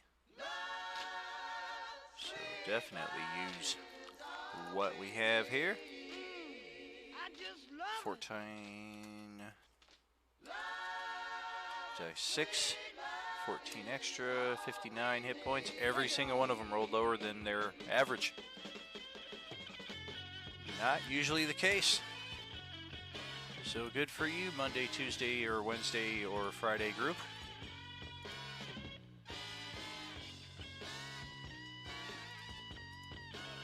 All right, 4 monsters. Looks pretty good. Trapmaker API. I am thinking something big. Let's get our options on the table.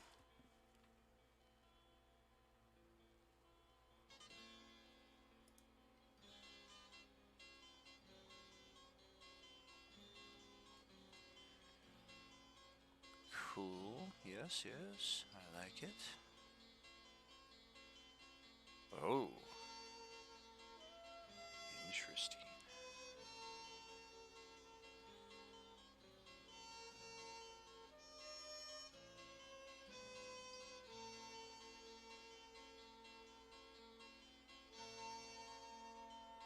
Yeah, a lot of cool things came with this pack here. All kinds of different upgrades that'll help add a little flair to your traps if and when you put them down. I think let's go frickin' Emperor Palpatine with this shit. Lightning, lightning. Oops, and lightning.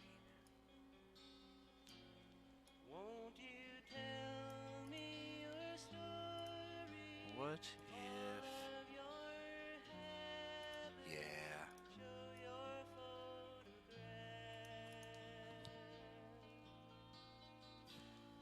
I think that's a good spot right there.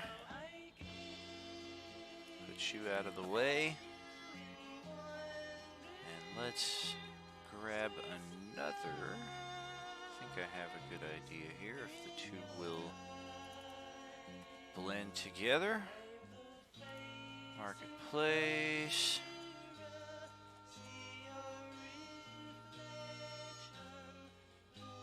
Magic decor from Vile Tiles. Should have just what I'm looking for. Yes.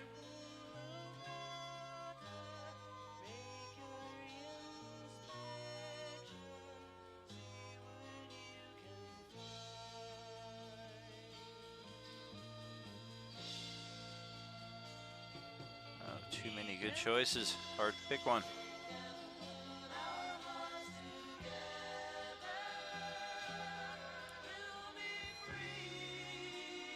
Kind of see some of them popping up on the far right side of the screen there. Magic goop. Yes. That's... Oh man. I keep thinking that I found it and then I find something better.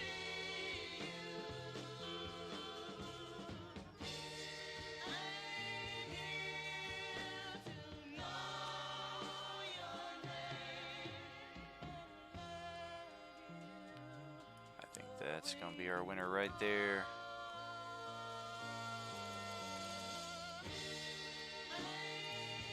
Very strange blue stone.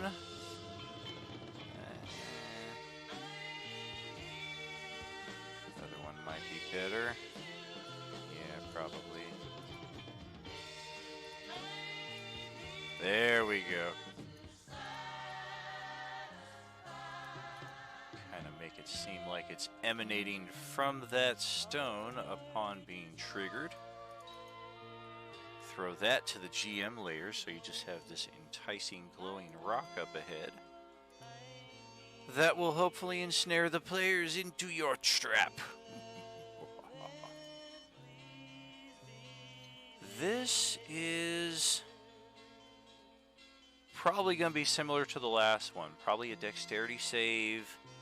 Similar damage, lightning damage, I'm thinking. So chat log, let's pop. Okay, yeah, it looks like the Trapmaker API is out of sync with this particular game.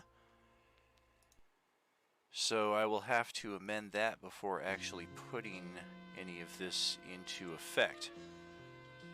But otherwise, I'm pretty satisfied with where I'm at tonight. Definitely picked up some good new map options. Got one of them completed, which should suffice for half a session to a full session for whichever one of the groups it is that this map is intended for.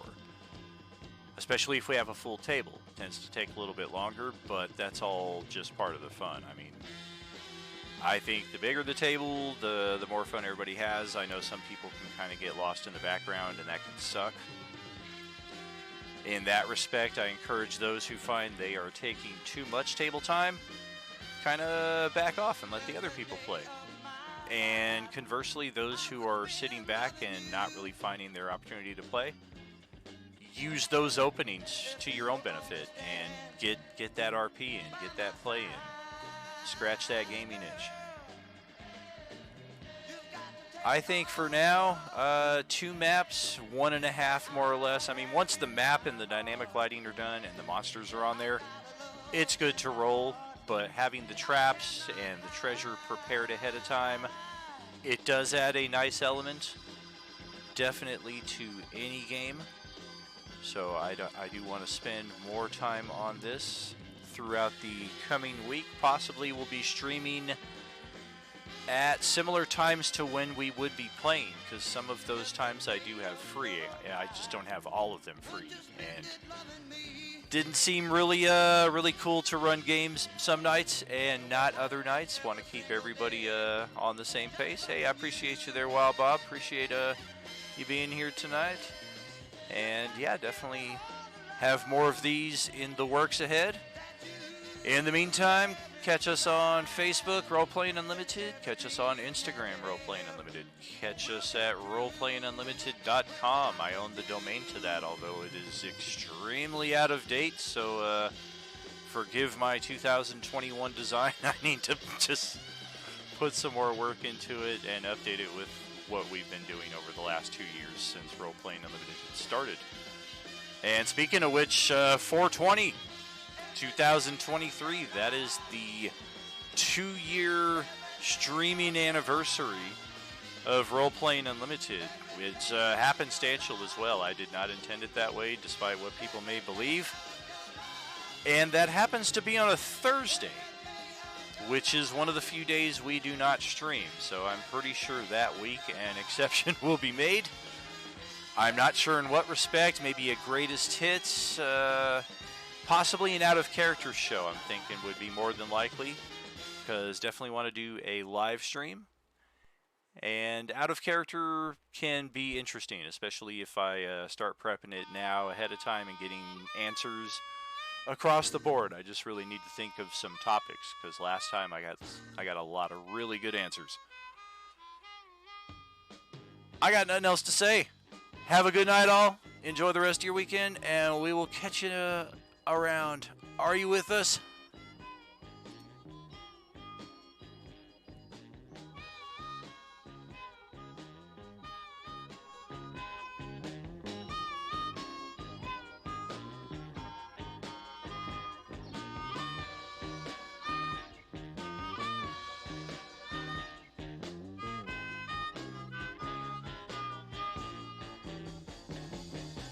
Heard about La Brea my whole life through. Went there to dig and write this song for you. Let me tell you people why they search the past, trying to find a way to make mankind last. Digging up on thunderstorm, them old La Brea tar pit blues.